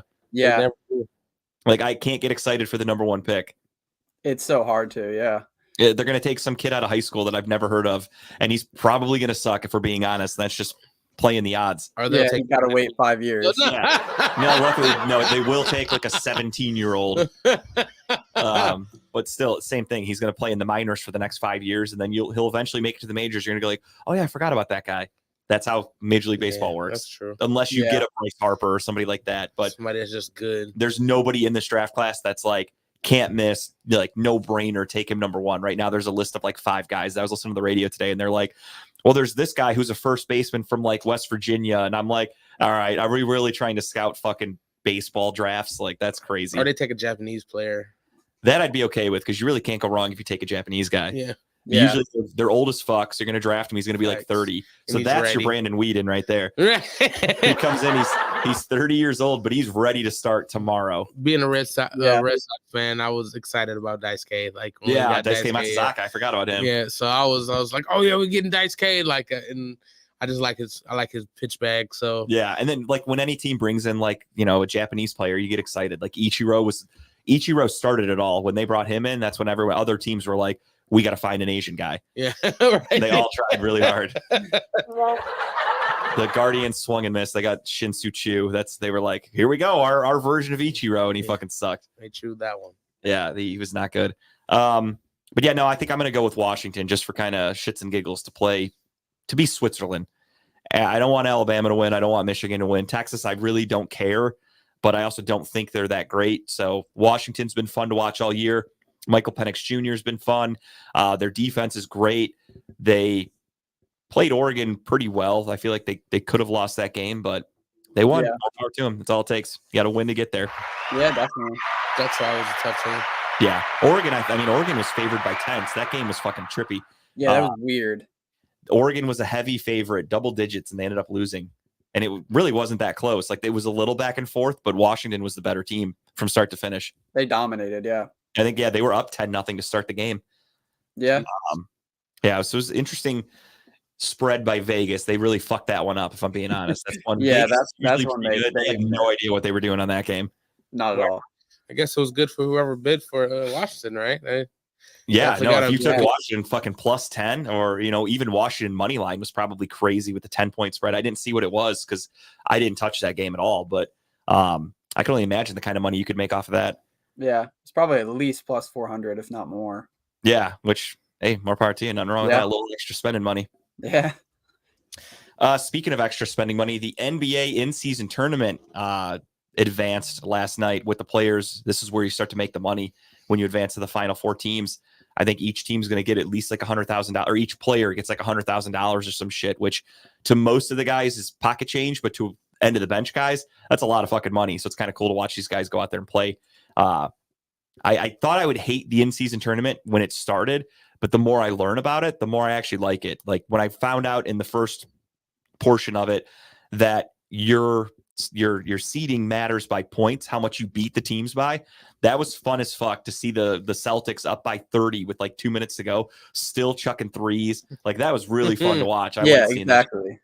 Once I understood the rules, I actually liked it a lot. And then last night's game felt like playoffs. You got guys diving for loose balls. Like this is shit you do not see in December basketball. Not This at is all. strictly for May and June.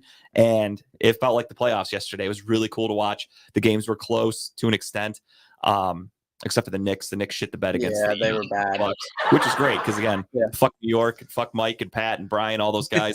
So the Knicks can eat a bag of dicks also. So it's really cool. And Tyrese Halliburton's playing lights out. Obviously, the Bucks look dominant. The Lakers snuck by the Suns last night, and the Pelicans are playing some fucking good basketball. So I don't know how much you watch the NBA, right? You're a Sixers guy. Yeah, I'm a Sixers fan, so I really don't have any allegiance in the in-season tournament, but any meaningful basketball is always fun to watch. Right. I'm a big LeBron guy, so My I man, do I'm with ya. want the Lakers to win, but You might Yeah. hate me because I think Joel Embiid is a bitch. Yeah, Tim hates Joel Embiid. if I wasn't a Sixers fan, I would have to agree with you, but since I am, I have to respectfully disagree. But Look, Oh. Joel Embiid plays like a pussy. Like He does, he yeah. plays so soft, and He he really- has yeah, he does. he has a great bag. He has an Yeah. amazing bag. But if he played as tough as Giannis, he would be unstoppable. yeah, that's his biggest issue is he falls into the trap of he tries to foul bait too much and he gets into that mindset, and that's when he just really shits the bed. Is like he goes down, tries to trap the arm and draw a foul. It's just like, why? I love when he gets a clear mismatch with like a shorter guy guarding him, and he'll like pump fake a couple times and then tries to just shoot a jumper from the elbow. And it's like, what are you doing? Like Yeah. the guy, you have a foot on the dude guarding you, and you're trying to Take fucking. him- He's shooting from the elbow with his fucking knee up like Dirk Nowitzki. Like it doesn't make any sense to me, Yeah. dude. Like, take Not it to at the all. rack. And he goes to the free throw line 100 times a game. Like, why aren't you just driving every time? Exactly. Like when they played the Cavs a couple weeks ago, great win by the Cavs in that in-season tournament, by the way. Yeah. Throw that in Knock Dylan's the face. there Sixers for a out. second. That was sad. But I think there was at one point, Joel Embiid had like 18 free throws and the whole Cavs team had 16. Sounds about right. And the fact that the Cavs won the game was fucking insane because of that stat alone. Or I was in disbelief that he goes to the free throw line that much. But I mean, it's Joel Embiid. That's what the NBA does that for superstars. Yeah. Bitch, I hate him. Yeah, Tim does fucking hate I him. fucking hate him. He's so soft. Like last year, I think when we did we were doing our preseason picks, I picked Joel Embiid to win MVP, and Yeah. Tim was like pissed about it. I almost He was, walked out. I was like, you know what? I'm he not was producing ready your to show quit. anymore. He's like, no, if he wins MVP, I'm fucking done. I quit this shit. Luckily, I talked him. We renegotiated his contract. He stayed with Oh, us. You talked him off the ledge. That's It was good. close. He was pissed. But yeah, no, this thing's. I'm with you though. I like LeBron. I want LeBron to win anything. If LeBron wins this, he'll have one in-season tournament championship. Michael Jordan will have 0. Exactly. So that's just more bragging rights for me to have because I think LeBron is the best basketball player I've ever seen. I'm with you. And I think Jordan is right there behind him, number 2.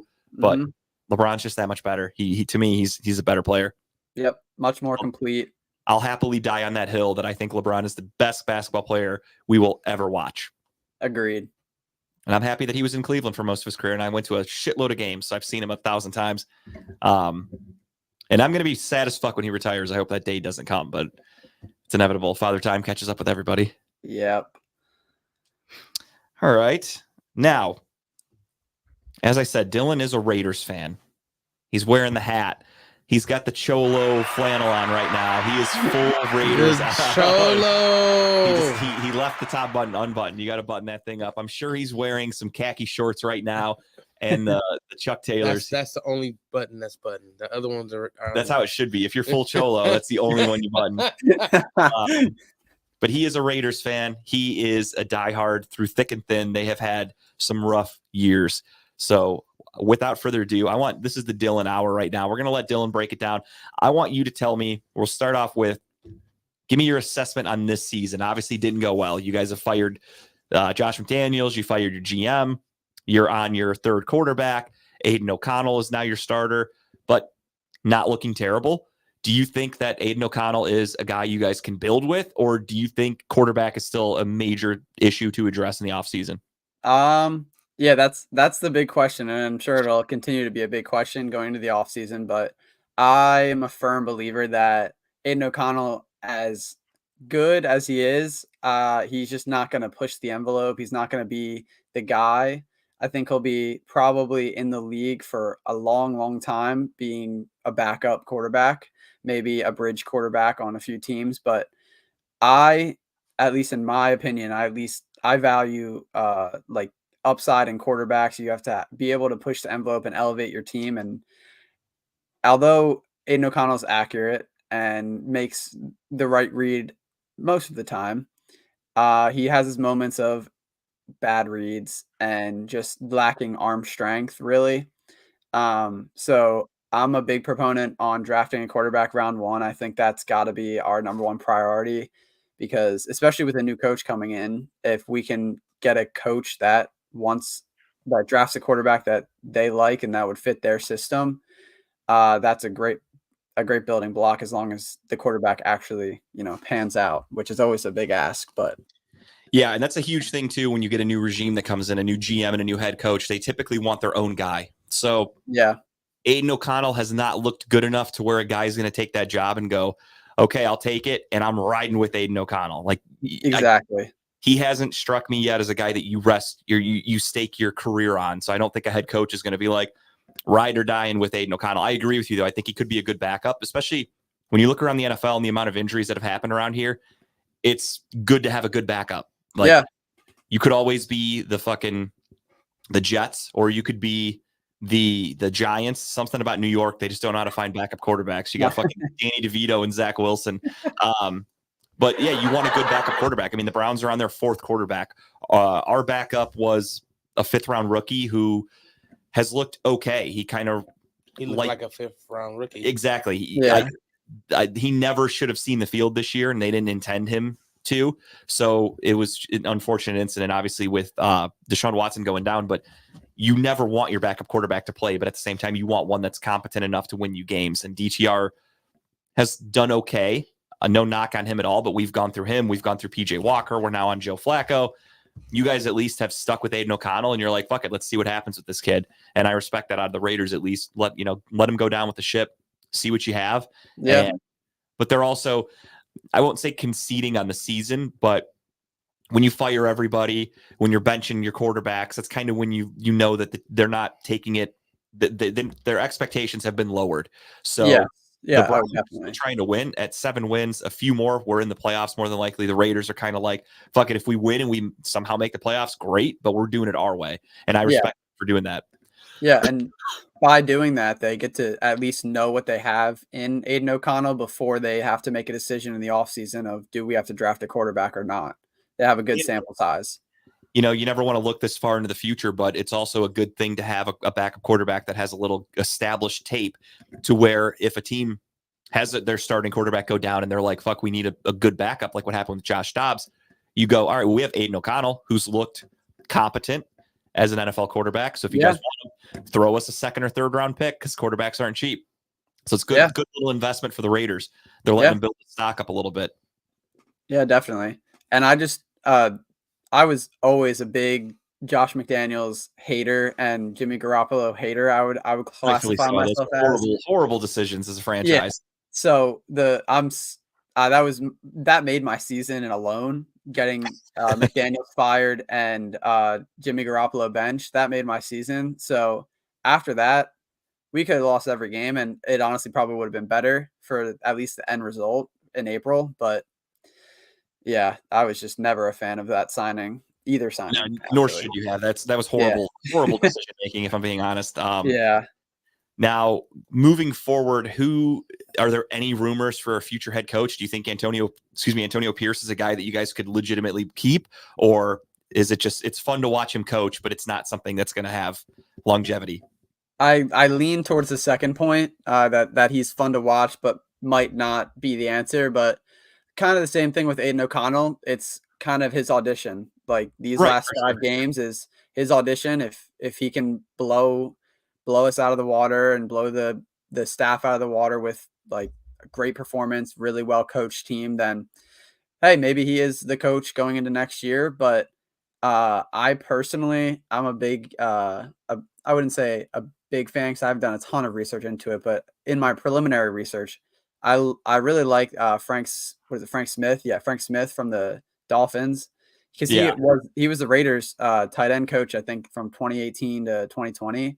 So he has ties with the organization, and he has been able to, he has been able to be with a great offensive mind in McDaniels, and I think that would be a good step in the right direction to have a younger offensive mind, because Yeah, and what they've done down there in Miami with that offense, that's one of those coaching staffs that they're going to start to get poached. Teams are going to start taking them away.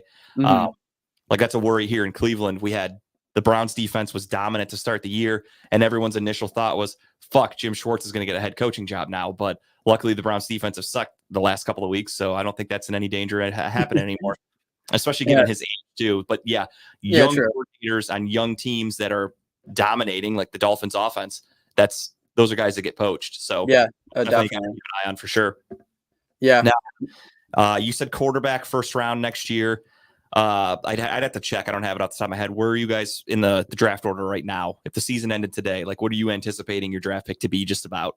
I think right now we're somewhere between like 12 and 15 or something. I don't Okay. remember the exact number, but if I had to guess, I would probably say by the end of the year we'll be like 10 or 9. Okay. I don't really anticipate us winning many games, maybe one more game, honestly. But yeah, and if we're in the top 10, I mean, that at least gets we're up there where we could make a move up, or even just stick and pick and potentially still get a top maybe 3, 4 quarterback, depending on how the rest of the offseason goes.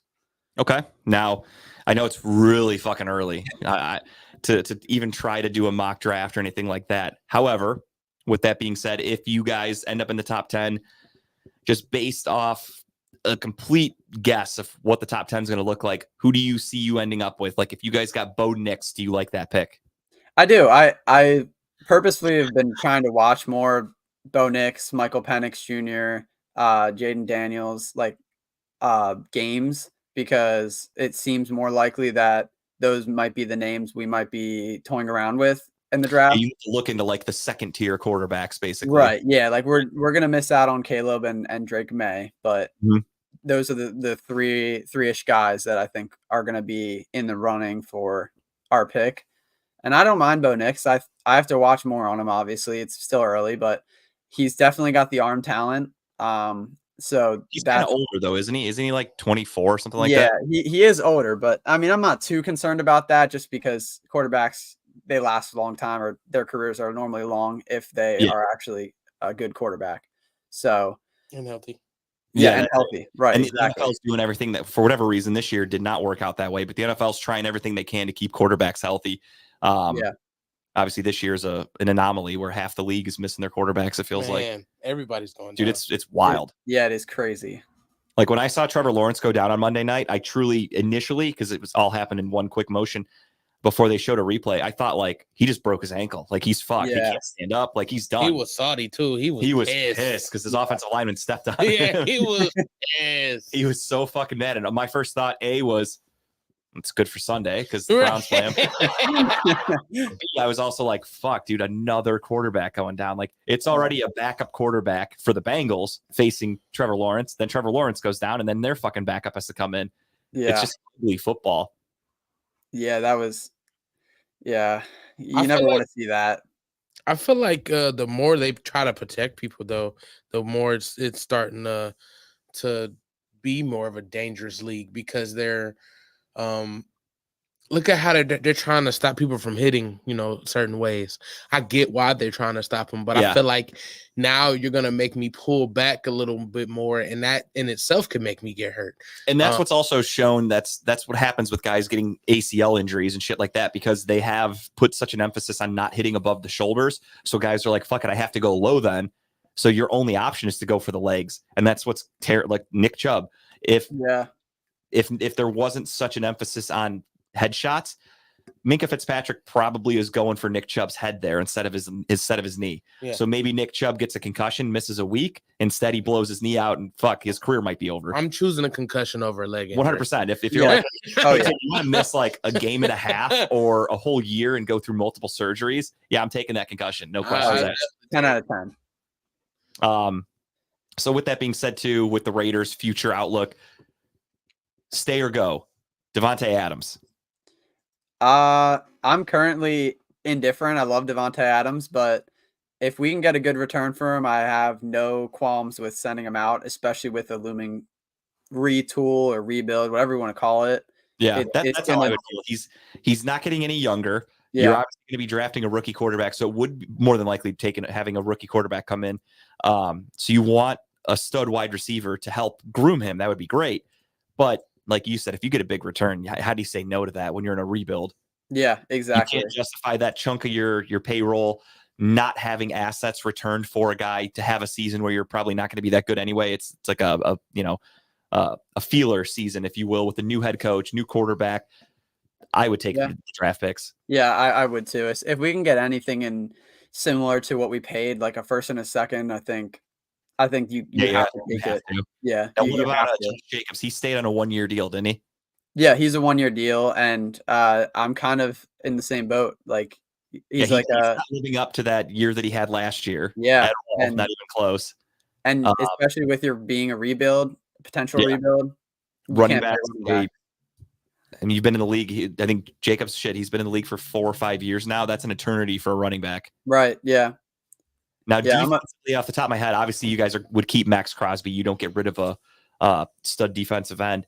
Anybody else in your defense that's worth note that I'm trying to think off the top? So Nate Hobbs has been really good. He's one of our corners. He's been playing well this season. Really, I mean, Robert Spillane, I forget if we signed him to a 1 or 2 year deal, but he's been like by far our second best defensive player behind Max Crosby. But other than that, I mean, we have Tyree Wilson, who's still a project from last year. And other than that, it's really pretty barren for talent, at least. But it has been the defense has been overperforming. I will say that. Yeah. Far above expectations. Yeah, and it's also hard to really get a read on the talent when you had Josh McDaniels as your head coach, who, like, if the stories were true, the rumors I heard about, like, people were mentioning they were talking about the year that the Patriots lost in the Super Bowl to the Giants, and he got pissed and like told people don't talk about that. Like, he's got a really weak ego. And he's got thin skin. He's just a weird dude. I'm not a fan of him either. So when you guys fired him, that was funny as fuck to me. Smart move, but maybe a better coach coming in can be a better leader of men and get the guys to respond a little bit better than Josh McDaniels ever could. So maybe a guy that this year you're kind of putting on the bubble, like this guy's not that great. We're still kind of learning, and next year turns into a stud if they're just coached a little properly. So it's tough. It's hard to really assess the roster until you get a good leader of men in there. I heard the Raiders organization is kind of like shaky though. Well, the owner, do you mean, or Mark Davis is he's a trip. We've posted pictures of him in that haircut on here. That dude is something. He's a great director, though. I'll give him that. He sucks. He has no clue how to hire any kind of GM coach combo. Like, he is struck out more times than I can count. And he's just shown the inability to hire a good coach and a good GM. So makes me nervous for the offseason, definitely. But at this point, he just has to get lucky. Yeah. I mean, Gruden wasn't a bad coach. Obviously, all that shit went down with the behind-the-scenes stuff, so he had to go. Yeah. I don't think Mike Mayock was a good GM. So him getting the boot, that was a weird hire anyway. You take a guy off TV. Yeah. I always found that to be a little strange, but Gruden was the best coach you guys have probably had in the last 10 years, but wasn't meant to be, I guess you could say, and putting it nicely. Yeah. He kind of forced himself out. So we're looking for a nice, young, offensive-minded head coach is your goal, a quarterback. You're going full offense then. Yeah. And then we would have to, I would say, hammer defense in every other round because our defense still does need talent. And our offense, honestly, really isn't bad. Like, we have Michael Mayer is like our tight end of the future, and like our wide receiver core is good, and it'll need like work if we get rid of Devontae, obviously, but our O-line is also fine. But and running back every time a dozen. So if you lose Josh Jacobs, you could replace him pretty easily. Exactly. Yeah, I wouldn't be too worried about that. you can draft someone in the late rounds, even undrafted free agents, running backs we see perform. So Absolutely. Well, that's exciting. Then you got something to look forward to at least a little bit. oh yeah, It makes me feel back to where the Browns. We haven't, knock on wood, Browns haven't had a head coaching change in a while. This is the longest it's ever been in my lifetime. So it's weird for me to go into this without. I don't have to worry about a head coach. Like for me, I feel like Stefanski and Andrew Berry are not going anywhere. They're not even close to being on a warm seat, let alone a hot seat. So yeah, not even a thought for me, and it feels fucking great. But for you, it's exciting because now you can look at options, but at the same time, that's the one shitty thing about being a fan, and this happened to me 1,000 times as a Browns fan, is you make your own list of guys you want, who you think would be great for the organization, but you have no say, and the owner's going to make, as you said, like Jimmy Haslam's not a fucking great owner either, and Mark Davis is making horrible decisions. So it's like, all right, we should get this guy, but we probably won't. So like in the back of your mind, you just feel like they're going to fuck this up, and that's the shitty feeling is yeah. That is Raider is fan. That's just how it is. Yep. Yeah, that is how it is. Got to live with it. So you have all this excitement of like, all right, here's who they should draft. I've got my fucking board ready. I've got my head coaching list ready, and they just do the polar opposite. It's a demoralizing feeling. I've experienced it 1,000 times. Yeah, and I would not be at all surprised if I experienced it yet again this offseason. Unfortunately for me, or for you, I should say, I look forward to that happening because I just plan on roasting you when you guys make a decision. Oh yeah, I'm sure. It'll be warranted because the organization would have failed again. So like you could hire probably like the number one coveted like coordinator in the off season, and I would still find a way to just talk shit about it until a game actually happens. I'm just going to keep running my mouth because it's funny to me. Oh yeah, who I am as a person. Well, trash talk is always fun. So, and I'm consistent. Yeah. I'll give it that. I don't fuck around. That's I'm true. gonna talk shit till literally I can't anymore. So yeah, I'll find something to make fun of. All right. Well, let's get into this. Is normally the segment where we do our picks for the week. Kyle, myself, and Tim, we have a competition. Basically, you want to come in first place. You don't want to be a loser. We do punishments on this show. They could be from anything to you have to get tattooed, to you get tased during the show, hot sauce challenges. Kyle did the one chip challenge before. We've done a lot of shit. Wow. And we go for the throat. We make sure they're pretty brutal. So Nice. I just took the lead this week. I'm very happy about that. Thank God, knock on wood, that continues. I'll let you make some picks too this week, Dylan. Obviously, it'll just be for fun, but you can still feel free to throw your picks in. Kyle, my co-host, sent me his picks a little bit earlier today. What we do is we do each game. You just pick your team money line pick, and then one game out of the week, you can pick a spread. And if you hit that spread, you get a bonus point. If you don't hit it, it's no harm, no foul. So with that being said, we'll get right into it. I want to start off. Usually what we do is we go through every game, and then we save the Browns for the end because we're a Cleveland-based show. But since you are our special guest, our contest winner, we are going to do something we've never done before, and we are going to start with the Raiders. Wow. And we are going to preview the Raiders and the Vikings. They play this week in Minnesota. Am I correct? Or is it in Vegas? Yeah. Oh, it's in Vegas. Okay, cool. Yeah. So we've got the Vegas Raiders hosting the Minnesota Vikings. Both teams coming off a bye. Both teams with shitty quarterbacks at the moment. Both teams with good wide receivers, but again, not good quarterbacks. However, I'm going to let young Dylan here give us the preview and the breakdown of this game because he knows the Raiders better than I do. So take it away and then give us your pick. Yeah. So the Vikings, they'll have Justin Jefferson back. So that'll be a huge help for their offense. Maybe Josh Dobbs won't suck as much as he did on Monday Night Football fantasy team because I traded for him a while ago. Yeah, I remember that. Strictly for this moment, I want him to come back for the playoffs. That's why it's just in time. But he should feast against this Raiders defense, and I don't really. I guess this is one of the two games I think left on our schedule that I could see the Raiders winning. This and the Broncos game at the end of the year, but I just don't see us winning. I'm going to take the Vikings. I just think that their offense is better than our defense is. And Skol Vikings. No, I'm with you on that. I was planning on taking the Vikings as well because I think Kevin O'Connell's a really good coach. Yeah. What he's done with that team. And then obviously you have Brian Flores as the defensive coordinator, what he's done with that defense. Going into the year, I thought the Vikings defense was going to be garbage, like one of the worst in football. And they haven't been great by any stretch, but they've been way better than I thought.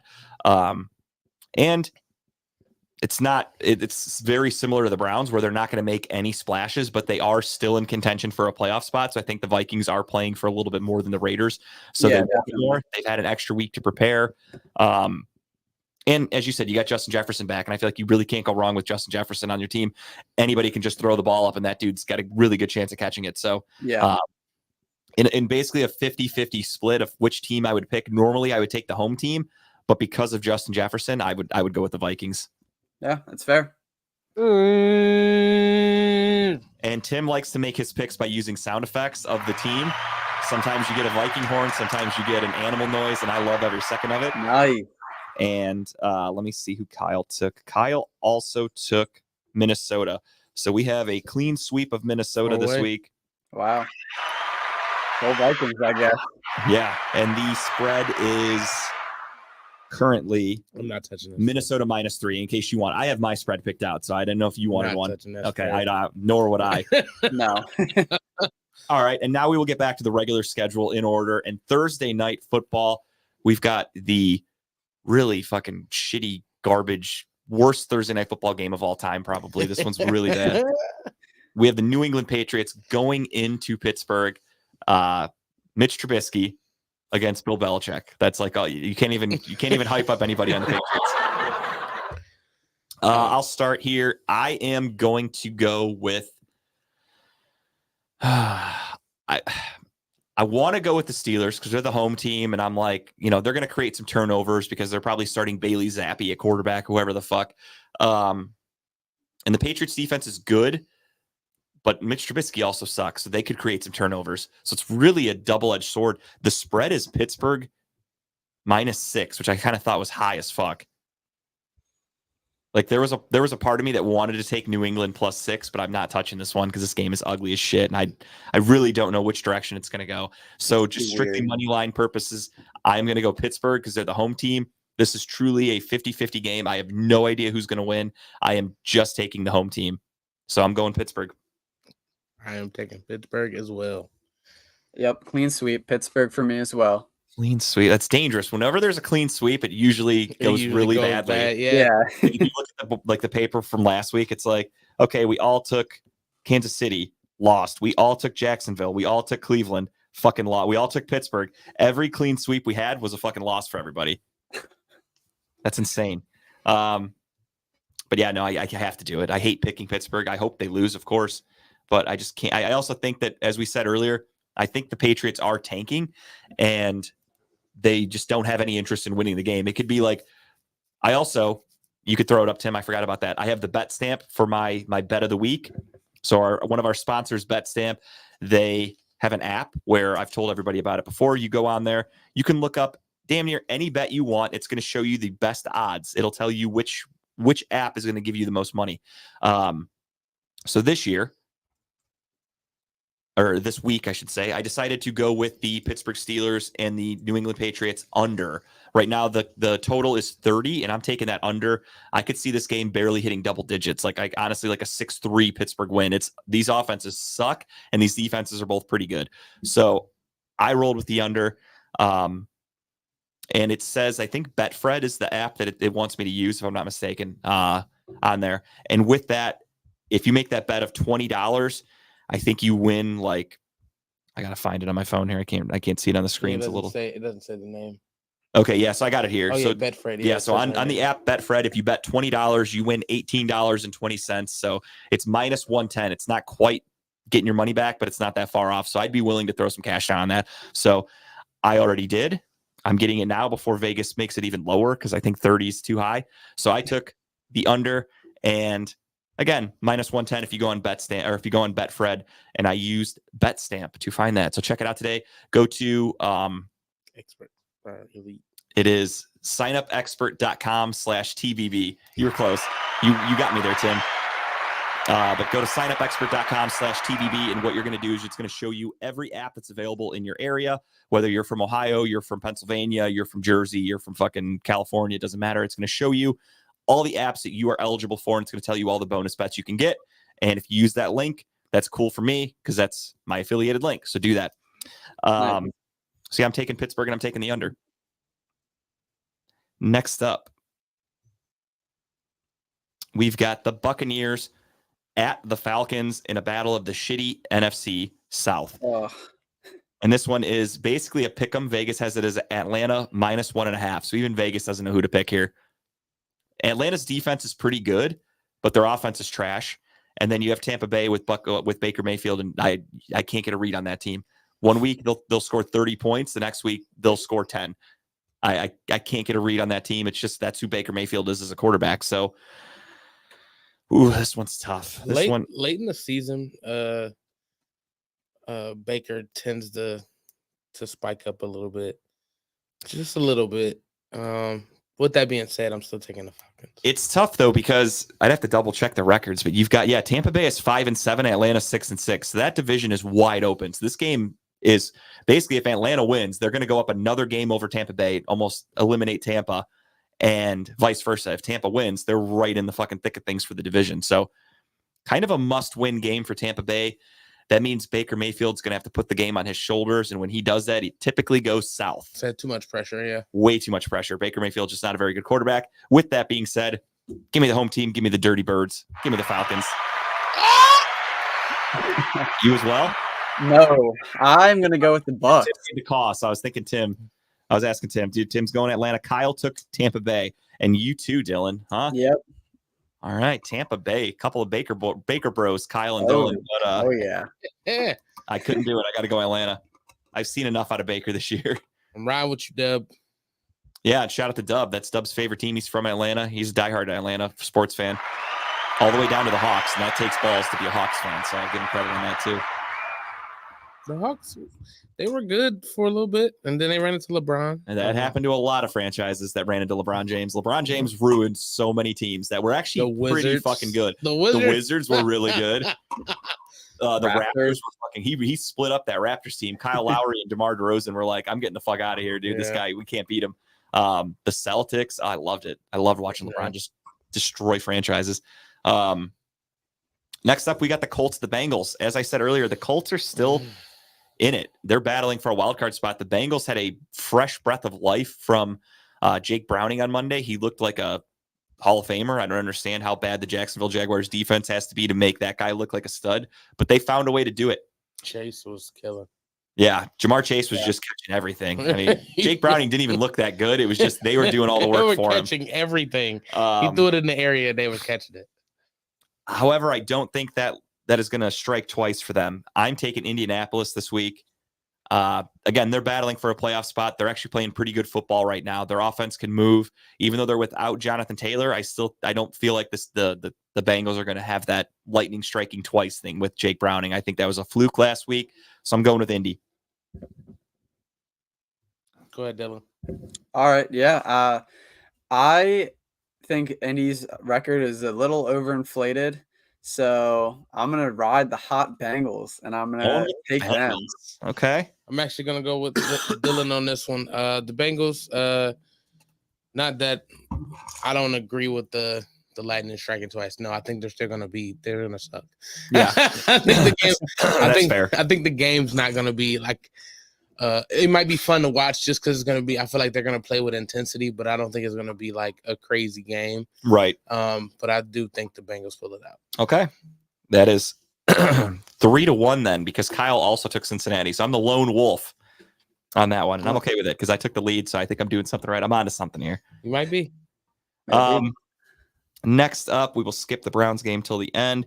We have the Texans hosting or going to New York to take on the Jets. Does anybody want to take the Jets? Yeah, basically, this is one of those games where I look around and go, does anybody want the Jets? And I will pass. Kyle already has Houston. He sent me that earlier. I am taking Houston, and I believe the two of you are as well. Yep. I am definitely taking Houston. Yeah. Now, surprisingly, the spread's only 3.5. Tim, are you intrigued? No. No, nor am I. No. Nor am I. Not at all. Not in the slightest. I could see that being like, even if the Texans win by 1, like a win's a win, but I'm not fucking with that spread. Next up, we have the Rams traveling from LA, basically to the furthest part of the country that they can. They're going to the Baltimore Ravens. Baltimore is a -7 favorite. I'll let Tim start this one off. I know who I'm picking. I'm not touching the fucking spread though, but I know who I'm picking. The Rams are like the Bucks. I feel like they're like you don't know who you're getting from them from week to week. Yeah, the Jekyll and Hyde. Yeah. Give me the. Ah! That's a Raven for those of you that was not a dying Ram, even though you might have thought that. Yeah, Kyle took Baltimore as well. I'm going Baltimore. I'm just not touching the points, but I'm going to go with the Ravens. Yeah, I'm going to They're make it a clean. bye week, so they're fresh. Yeah. Yeah, Clean I sweep. agree. Clean Clean sweep. sweep. That means, hey, I'm rooting for the Rams, but Right. my heart says the Ravens are going to win this one. Next up, Lions and Tigers and Bears. Oh my, the Lions go to Chicago to take on the Bears. And this one is a weird one. It's Detroit -3.5. That spread is fucking low. Kyle got in early, and Kyle got the Lions -3.5 as his pick for this week. I could see that. And the Bears and Lions always, for some reason, is a toss-up game. Like you can never tell who's gonna win that game for some reason. Yeah. But with that being said, I'm definitely going Lions. Yeah, me too. I mean, the Lions are fighting for. I don't think they have a chance in hell at getting it, but they're in contention for the 1 seed in the NFC. But again, Dan Campbell's going to fuck something up with this. But this game against the Bears, you can afford to fuck that up because the Bears are one of the worst teams in football. So even with Justin Fields back, even with them, I think they're coming off a bye week also. I don't think it's going to matter. Give me the Lions. Yeah, I'm also going to go with the Lions. I toyed with the idea of taking the Bears +3.5. Divisional game could be tight, but I'm going At to stay home away. also, I think the weather's going to be shitty if I'm not mistaken, but I could be right. It's Chicago. I mean, Yeah. it's at least going to be windy. Oh, yeah. Yeah, but I'm going to stay away from the spread on this one, but I will take the Lions. All right. That is a clean sweep. Again, a lot of them this week. That's why I had to spice things up a little bit and take a couple outsiders. Next up, we got another battle of the NFC South. You have the Panthers going to New Orleans. New Orleans, I believe they're going to have Jameis Winston as their starting quarterback this week, if I'm not mistaken. I don't think Derek Carr's playing, right? I don't believe so. Not that it would matter, but I would still. Derek Carr, Winston, doesn't matter. Give me the Saints. The Panthers are just one of the worst franchises in football, and Bryce Young is statistically one of the worst quarterbacks in history. I know it's his rookie year. I won't bash on him too hard, but that was a shitty draft pick, and I tried to tell Dylan that, and nobody wanted to hear it. Hey, I like Anthony Richardson more than Bryce And Young. how's that working out for him? I told you how that was going to end too. I told everybody CJ Stroud was the pick for anybody that needed a quarterback this year, and nobody wanted to listen. Thank God the Texans did, and look at what they're doing. But yeah, I'm taking New Orleans. Kyle took New Orleans as well. Who dat nation for Tim? Yet another clean sweep. Damn, this is a fucking shitty week of games. Watch, we all do terrible. And I mean, speaking of clean sweeps, here's another one. Does anybody want the Seahawks to upset the Niners? The Niners literally look like the best team in football last week, and the Seahawks got their asses kicked 2 weeks in a row. You know how I feel about this. Actually, they just played, didn't they, on Thanksgiving? Yeah.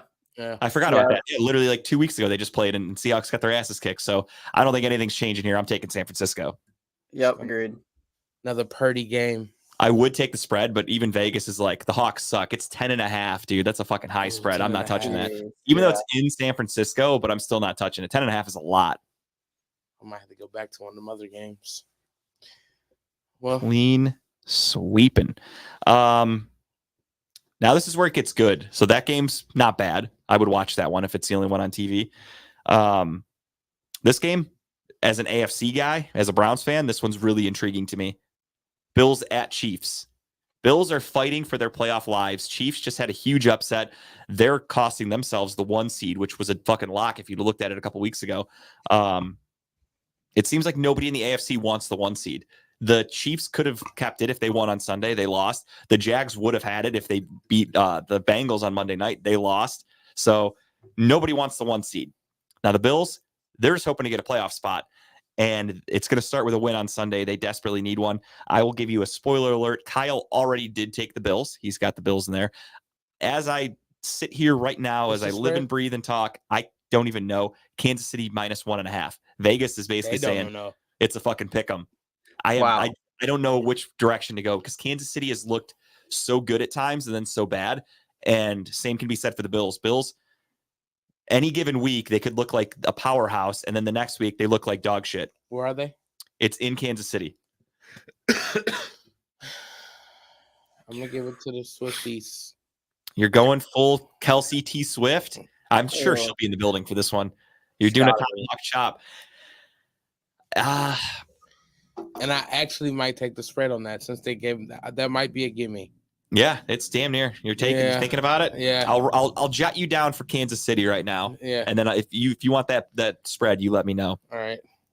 I am torn because obviously I want to keep going. Kyle took Buffalo. I need to keep extending my lead. So it's tough. However, Buffalo's coming off a bye week.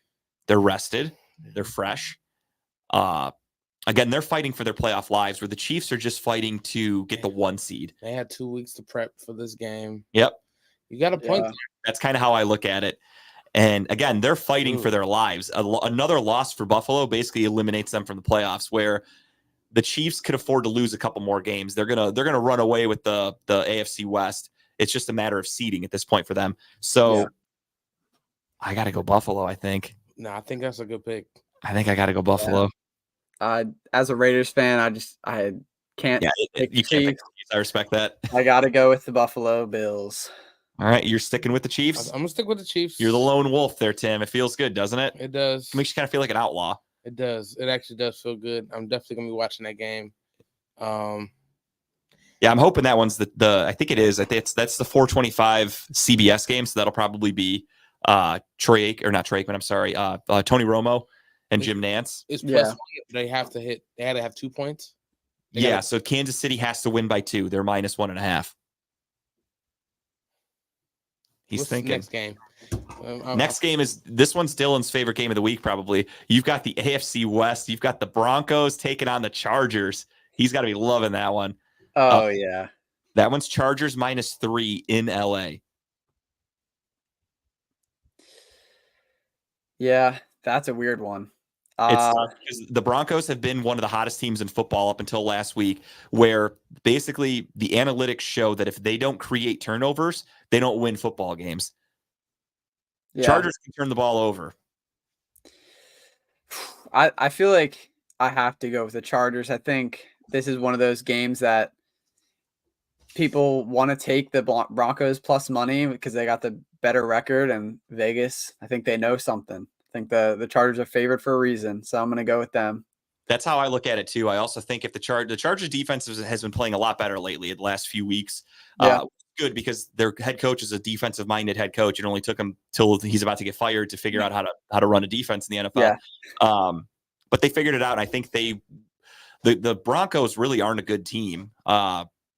They beat up on the Browns with, again, a 5th round rookie quarterback. They did what they had to do, created a bunch of turnovers. I just got to go with Justin Herbert here. I got to go with the home team. Give me the Chargers. I'm rocking with the Chargers as well. Clean sweeping, wow. baby. Let's go. All right. Now we get to Sunday Night Football with another fantastic fucking matchup. Probably the game of the week for everybody. I know I'll be watching this one from start to finish, assuming it's a good game. Eagles at Cowboys. Eagles are 10-2. Cowboys are 9-3. This game is literally for the division and for probably the 1 seed in the NFC. It is a fantastic matchup. Where are they? In Dallas. And what's the spread? Dallas minus 3.5. This one's tough. Kyle, spoiler alert, I'll tell you, he took Philly. Give me the Cowboys. Going for it? Yeah, I think the Cowboys. They always play like when they need to win, when they need to get to the playoffs, they play good. Once they get to the playoffs, they don't. Yeah, whole different story. That's a whole different story. And I mean, they have been looking fantastic this year. Let's be honest. They've been blowing teams out like all year. Yeah, I mean, even they did lose to the Eagles earlier in the season. However, the Eagles, it was a close game. Yeah. I mean, it was literally an inch away. Their tight end, I forgot if it was Ferguson or whoever the fuck it was. caught a ball and got tackled at like the inch yard line. He just needed to turn his arm a little bit more, and it was a touchdown, but they tackled him before he could move the ball. So he was short. It was a close game. The Cowboys played really well. Cowboys defense has been playing fucking dominant lately. Yeah. Eagles barely beat the Bills a couple of weeks ago.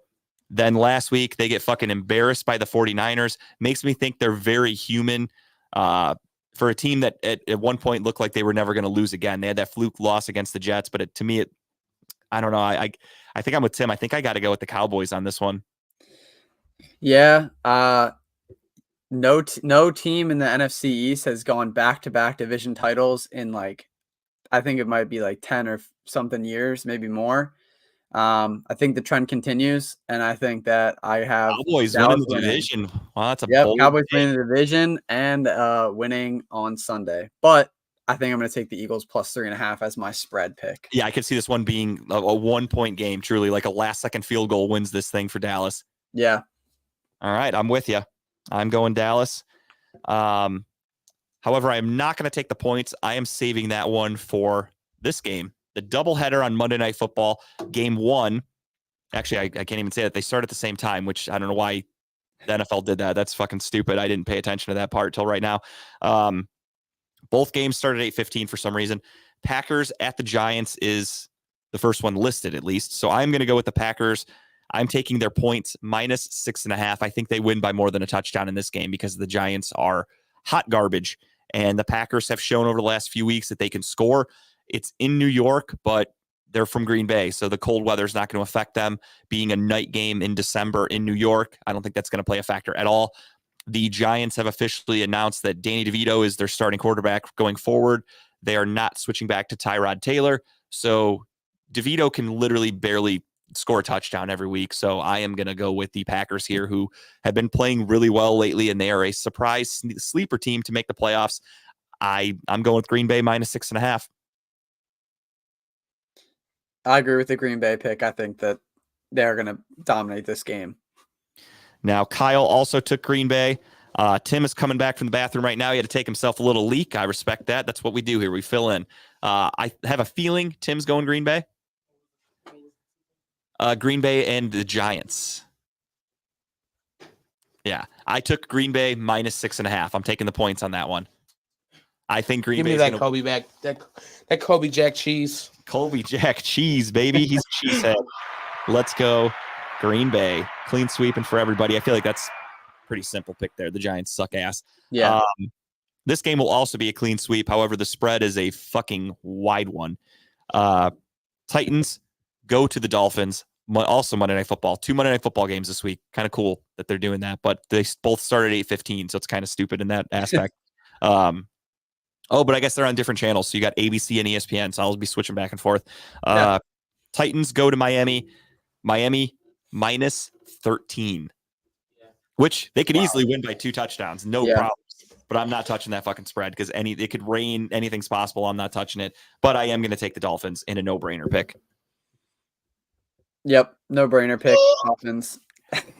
That was Tim's dolphin noise. I love it. I respect it. You guys couldn't see it, but he was doing a little dolphin dance behind the camera there. I loved it. It was perfect. So thank you for that. And that is now. Do you want to go back and take any of those spreads, or do you want to save it for the Browns possibly? No, I'm actually gonna go with the Kansas City spread. You are doing it. Okay. I feel like if they're gonna win, they have to win. True.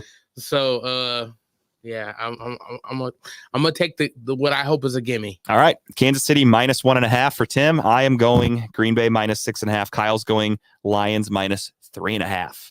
And Dylan is you were taking the Cowboys, right? I was taking the Eagles plus 3.5. Eagles plus 3.5. Sorry. Yeah.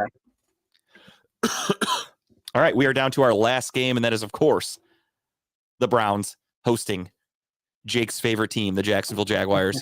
However, they are probably going to be without their boy Sunshine at quarterback. I just don't see him coming back from a high ankle sprain in less than a week because their game was on Monday night, which was also a good thing for the Browns. They're playing on a short week. They've got a banged up quarterback. They looked like complete dog shit against Jake Browning. The Browns defense, for whatever reason, is really, really good at home. It sucks on the road, but they are damn good at home. And the weather, the factors leading into this game are playing right into the Browns' favor. as I said last week with the Rams game, Joe Flacco just needs to not turn the ball over. The number one key to that game, don't turn the ball over. The Browns were in it in a one-possession game until Joe Flacco turned the ball over, and that's what turned everything around. So if he can control the ball, the Jacksonville Jaguars had on paper and statistically, their defense was pretty damn good going into that Monday night game, but they got kind of bullied by Cincinnati. And I'm hoping the Browns can continue with that success. The Browns have a pretty good offensive line. If we can establish the run game a little bit, I think that opens up the offense more.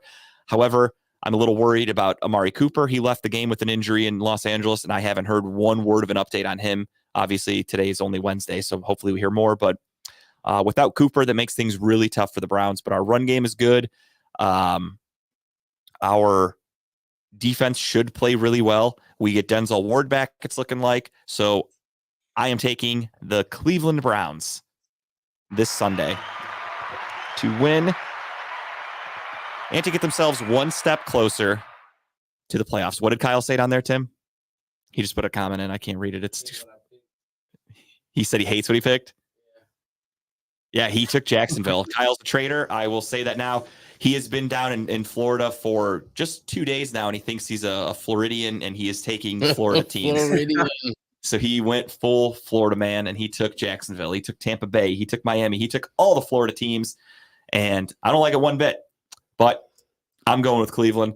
Kyle's going with Jacksonville. That's why I'm making the comeback in these picks, and Kyle is falling down into the sewer because I know what the fuck I'm talking about. Go Cleveland. I'm taking the Browns. I'm taking my home team, Jags. yeah, I told you. He's a Florida guy now. Dylan? I'm taking Duval. All right, he's going Jacksonville.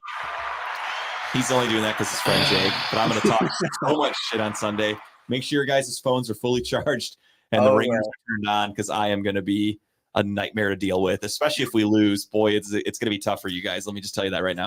Actually, either way, if we win, I'm going to be fucking outrageous. And if we lose, I'm going to be really outrageous. I just don't think Stefanski loses again. I don't think so either. Stefanski's record after a loss was phenomenal. Like, it was one of the best in NFL history. And we're now on a 2-game losing streak, which doesn't happen often.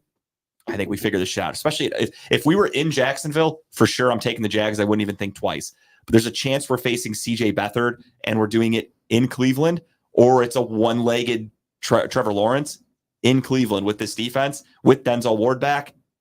Browns all day. Give me the Brownies. Browns. What's the spread? Cleveland -3. We're favored by 3 right now. Interesting. I'm gonna stick. However, that's because there's no Trevor Lawrence news. So obviously, if you think Trevor Lawrence is going to play, now's the time to take the Jags +3 because you're not going to get plus money. If they announce Trevor Lawrence is playing, that spread's going to flip instantly. So if anybody's out there thinking Trevor Lawrence is playing, take that bet right now before that spread flips. What did Kyle say? Who wants to see the records? Oh, Tim will post that happily. 124 and 72 for me. 123, that's less than 124, and 74 for Kyle. Tim, 119 and 79. He's creeping up. Now, again, these scores are a little up and down because we do the extra bonus picks, so it's not all going to be even with the losses and wins and shit, but I keep track of it every week. I do it in this notebook by hand. I don't fuck around. I keep it all there. If anyone wants to audit me, you can. I have it all. Kyle, you had a nice lead too, man. Yeah, dude, he was up by like 4 or 5 games just a few weeks ago, and I fucking took that shit over. So it was all good just a week ago. Yep, that's what I do. That's what I do. All right. Well, with that being said, we are done with picks, and we are at everyone's favorite segment, and that is just the tip. That is where we tell you what we want you to watch or read or see. Tim does comedy shows. I usually do books or movies or something like that. Kyle does podcasts, books, whatever. It's all over the place. That's what we do here. It's fun. We're going to let my man Tim start us off. Tim, what do you got for the people? So I actually have 2. I don't have my second flyer. He's double tipping this week. I am double tip. I'll allow it. DP. My first tip, let me take down the picture for the first tip because the first tip I do want to promote, solo, which I should have did last week too. But so we're doing a show at the Coda. It's another hip hop show. Shout out to my homie Power Naps. I always call them Super Naps because I don't know why. It's just hilarious. But Power Naps and his crew basically is putting on a hip hop show, and I mean he do this several years. I mean he does this a lot, and he brings in DJs, he brings in artists, brings in comedians, and I happen to be one of the comedians that's kind of part of the squad. It's gonna be me and Tyrone Gaines being a part of the comedians, but there's gonna be other acts. And as this Friday at the Coda.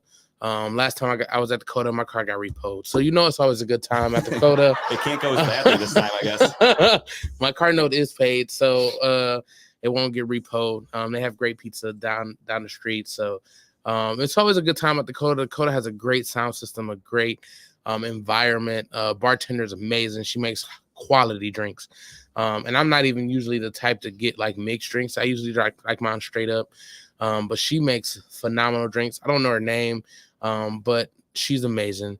And last time I was actually there after my car got repoed. I was just there recently. And because I performed, she gave me a free drink. So I'm already like, she's in my good graces already. I feel like the key to Tim's heart is to give him a free drink. That's no, it's seriously. You're like, I performed at this place, and then somebody bought me a drink afterwards, and it's like, all right, if you get Tim a drink, you're getting a shout out. Yeah, for sure. Matter of fact, the guy that bought me the drink last week, his name was Mike. I do remember that. Shout out to Mike. Shout out, Mike. We have no other information on him, but shout out to Mike.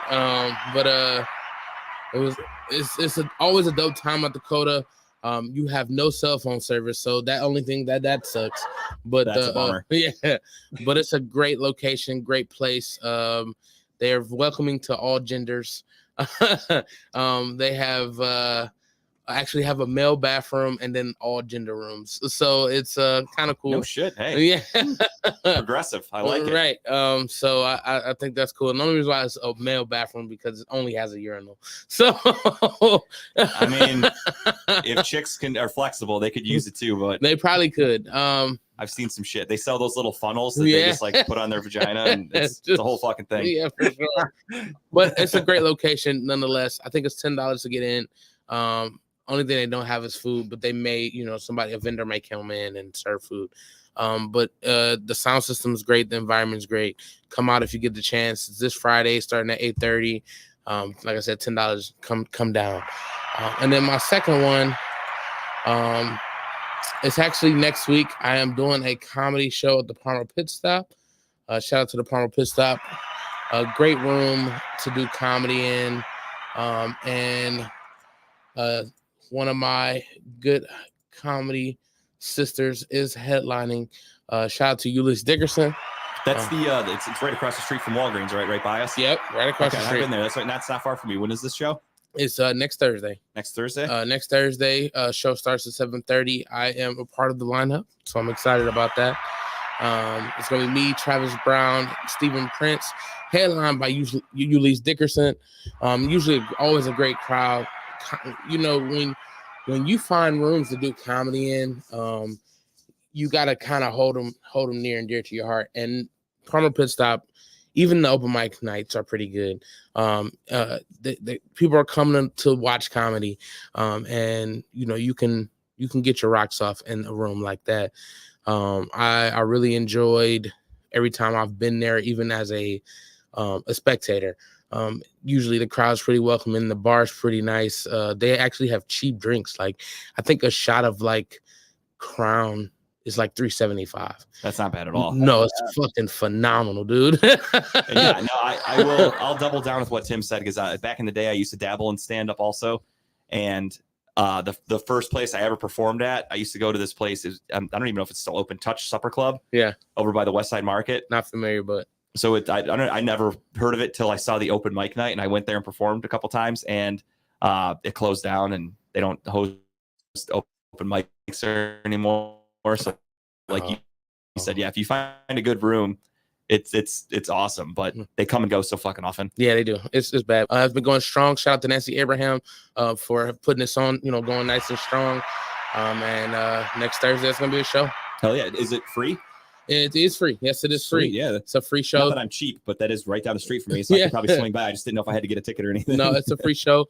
They do suggest you reserve a table, okay, because it does fill up quick. It'll Really? be all standing room. Okay. And I do not want to see Tara having a fit She's Dang. pregnant, so she can stand. That's Yeah. it makes her stronger. And then I'll stand in front of her and I'll talk her too, because that's the kind of guy that I am. It's gonna be a good time. All the comedians on here are pretty fun. I love Travis's style. His style is it's funny. Like he's not like the guy that's gonna hit you with a whole bunch of zingers, but his storytelling I think is pretty good. Like as you're going through it, you're listening to it, it's captivating enough. Like Okay. I think he has a good style. Stephen Prince, he's been doing comedy for a while. He hosts a lot of rooms, this being one of them. I actually have another show with him on the 21st. Okay. Which I will obviously be talking about next week. Yeah, I'm like 99% sure that I'm free next Thursday too, so that's awesome. Great. It'd be a great time. Great I'll to be see. in touch. Yeah. Right. But that's my tips. Fuck yeah. And then DP. next up, young Dylan is going to tell you guys what he wants you to check out this week or whenever. It took him about 15 years to check it out himself, but no. Here is Dylan's tip this week.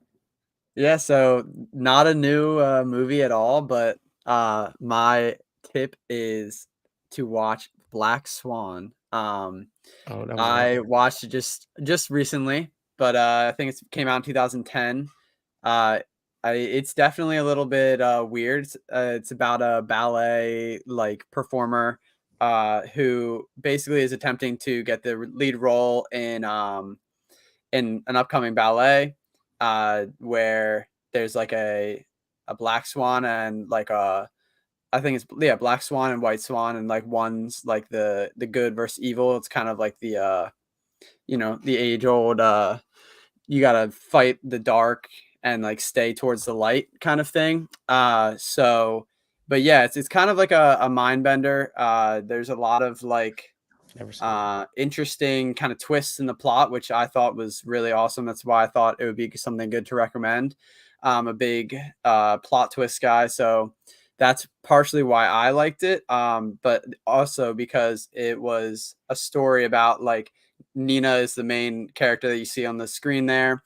And she basically is driven to insanity based on her drive to play this role perfectly. And it's just the story is told very well and very it's just the plot is really well thought out, and for that reason I think it's definitely worth a watch. I'll check that out based strictly on Dylan's recommendation, because I've truthfully never seen the movie. Really? Yeah, as soon as you said that, you were like, I've never seen it. I was like, no, me neither. I never really had a desire to watch it. Exactly. Same with me. I know when it came out, it was spoofed by other movies and SNL. They're making jokes of the lesbians and stuff in ballet and all that. Yeah. And as a guy, fuck yeah, I just hit a really big bet with Joel Embiid getting his 7th assist. So thank God. By the way, I don't know if you're watching, Dylan, Joel Embiid is fucking killing it tonight. What is he at? What's the stat line like? It's 120, 113 Sixers. With 3 minutes to go, he has 43 points, 12 rebounds, 7 assists. I had him at over 7 assists, so I just hit that. Wow. It's huge. Yeah, he's fucking dominating. He hurt his fucking shit, so he's sticking it to him right now. Yeah, I'm there. But yeah, no, that the ballet, the ballet theme of that movie made me never want to watch it. I was, young also when it came. Not young, but in 2010, I was probably I was 20, early 20s. So. Yeah, actually, I think I turned 21 in 2010, so I was young as fuck. So I didn't really care. That wasn't really my cup of tea, but I do enjoy a good film, and I'll watch just about anything, so I'll check that out for sure. My tip this week is a horror movie, of course, go figure, that just released on Peacock last Friday. It is Exorcist the Believer, or The Exorcist Believer. This one, it's your typical possession movie, just like The Exorcist. These girls get possessed. The parents have to figure out what the fuck's wrong with them, because of course nobody believes in religious possessions and stuff like that, demons. They just think their kids are fucked up and they need to take them to shrinks and put them in mental institutions and things like that. It's a different spin on the original. It has some cameos of people from the original movie, no spoilers, but really cool to see that if you're a fan of the original Exorcist, which I am. I think it's a classic. Fun movie, different take on it a little bit. There are some parts where I didn't I didn't enjoy it, and I won't say anything until other people watch it. There were some things where I was kind of like, missed the mark there, but no movie is perfect, so I can live with it. Overall, it was good. It was a fun watch. Had some good scares. My buddy at work, he's younger than me. He's like 28, give or take. He told me that he watched it, and he even had to sleep with the lights on. He admitted that to me. So, Oh, really? yeah, it did some things. I'm to gonna people. have to watch it then, because Wow. I think horror movies are comedies versus Yeah, no, I actually- can't remember the last time. The last horror movie I saw that actually fucked with me was Paranormal Activity. See, that didn't fuck with me at all. Only because I saw it in a sold out packed theater on like opening night, and I didn't know anything about the movie. So I'm watching it like, obviously it's a movie, but like they filmed it to look like a documentary. Yeah. And I went home and I went with my friends. Tara didn't go with me. So I went back to our apartment back where we lived in Parma, and I walk in and it's fucking pitch black in my apartment. So I'd hit every light on my way to the bedroom. And then I went back to my living room and turned every light off as a trail on my way back. That's And then, hilarious. no bullshit, a few weeks later, I woke up. There's a scene in that movie, for those of you that have never seen it. The woman is just hovering over her boyfriend in the movie for like, they show a time lapse. It's like 4 hours. She's just standing at the foot of the bed staring at him. I woke up to Tara doing that one night. Not fucking with you. Oh, I had to wake her up. I'm like, what the fuck are you doing? And she's like, what? I'm like, why the fuck are you standing over me right now? She's like, I have no idea. So yeah, that would have fucked with me. that oh no. movie that kind of fucked with me, because that really happened. I swear to God. Tara will tell you about that. Oh, Ouija. The second Ouija was good. movie. Yeah, the Ouija movies were good. Yeah, the second Ouija movie kind of fucked with me, and the first Sinister. Okay, Sinister's a good one too. Yeah. You ever seen the Conjuring movies? Yes. Okay, those are my No. favorites. They didn't fuck with me. Neither did Insidious. I Okay. enjoyed it. I love that movie also. I enjoyed the first Insidious. Even the second Insidious, and the Conjurings. I enjoyed all of the Conjurings that I watched. They fucked it up with Annabelle. The first Annabelle just destroyed It it. was very boring. It was bad. The second one was good with the kids at that, like the home, like Mhm. the orphans or whatever. Yeah. But yeah, the first Annabelle movie is not a good one. I'll be the first to admit that. All right, but that's all I got. Dylan, any famous last words? Thank you for coming on, man. I'm glad you won the contest. Glad you got to come on. We'll have to do this again. Maybe we'll have Kyle this time if he's not on one of his 8 vacations that he takes a month. When he's not in his hometown of Jacksonville. Yeah, once he's settled down in Florida, we'll have him on too. Yeah. But any parting words? By all means, the floor is yours. I mean, just thank you guys for having me. I had a blast. It was a ton of fun to be on with you guys, and it was nice to meet you, Tim. That's what you man. Yeah, just thank you guys for having me, and You gotta come to go Cleveland Raiders. studio, man. Hell yeah. Come to Cleveland sometime. Get Yeah. out of fucking shitty half Philly, wherever you're at. Might have to make the road trip. Yeah, once I get a car that works. Yeah, that's true. Yeah, Right. make sure it has coolant, and then you're on your way. I'm gonna come down there and do some comedy in Philly. So maybe you can come to Philly. Yeah. Let me know. Definitely, I'd be down to do that for sure. All right, Dope. last question for you. Favorite cheesesteak spot? That Do you even eat cheesesteaks? Yeah, is that like a tourist thing, or is that like an no, actual it's not a tourist thing. There's definitely places That's what's funny. around. It's Pat's and Geno's are right across the street from each Yeah, other. they're not the best, but what I think it's like Delisandro's. I think maybe is what it's called. Okay, I've only been to But- Philly once, and truthfully, it was one of the worst experiences of my life. I hated the city. If I never go back, it'll be too soon. I That's did fair. try both of the famous cheesesteak places. That's crazy. I went to Pat's and Geno's, whichever one used the cheese whiz. I forgot which one, but whichever one used like the cheese sauce, that was my Yeah. favorite one. Yeah, I just don't remember which one. they're okay. Those two, they're definitely are better spots. But you got to get it with the whiz. That's definitely Yeah, for me, that was like that's a no brainer. That nailed it. I knocked it out of the park. But again, I was only there for a weekend, so we went to just the famous spots. I didn't know where else to go. Yeah. Right. Yeah. I watch YouTube a lot, and there's a lot of places they'd be like, "You should go here for Philly cheesesteaks." Yeah, well, the Yeah. Airbnb that we had, as soon as you step outside, it was just surrounded by homeless people and everything smelled like pee. And Yeah. I wasn't about to go sightseeing, so I kind of stayed close to home. So yeah, it's safe to say I didn't venture out to try cheesesteaks that much. That's funny. I tried to stay local, and I Ubered other places and just got the fuck away from the homeless people when I could. Yeah. All right, man. Well, yeah, again, thank you for coming on. Raiders suck. Hopefully you guys have a horrible draft and you guys make a horrible decision at head coach per usual. And Yeah, I look definitely forward to not. laughing about your team for the next decade. So Yeah. We'll do Hopefully the Browns miss the playoffs. That would be huge. there's a good chance it happens more often than not. So there's a really good chance. But yeah, no, honestly, thanks for coming on, dude. I had a good time. I'm glad you won of all people. It's fun to put you on here. You're very knowledgeable about sports. I'm happy to have you. Yeah, I had a great time. So thank you guys again for having me. Definitely would be down to do it again. Just let me know. We'll be in touch. Yeah. All right. All right. Well, when we end this show, it's going to cut the feed. So we'll say our goodbyes to Dylan as we did. And with that being said, thank you guys for watching. We'll talk to you again next week. Cleveland, that was for you. Bye, everybody.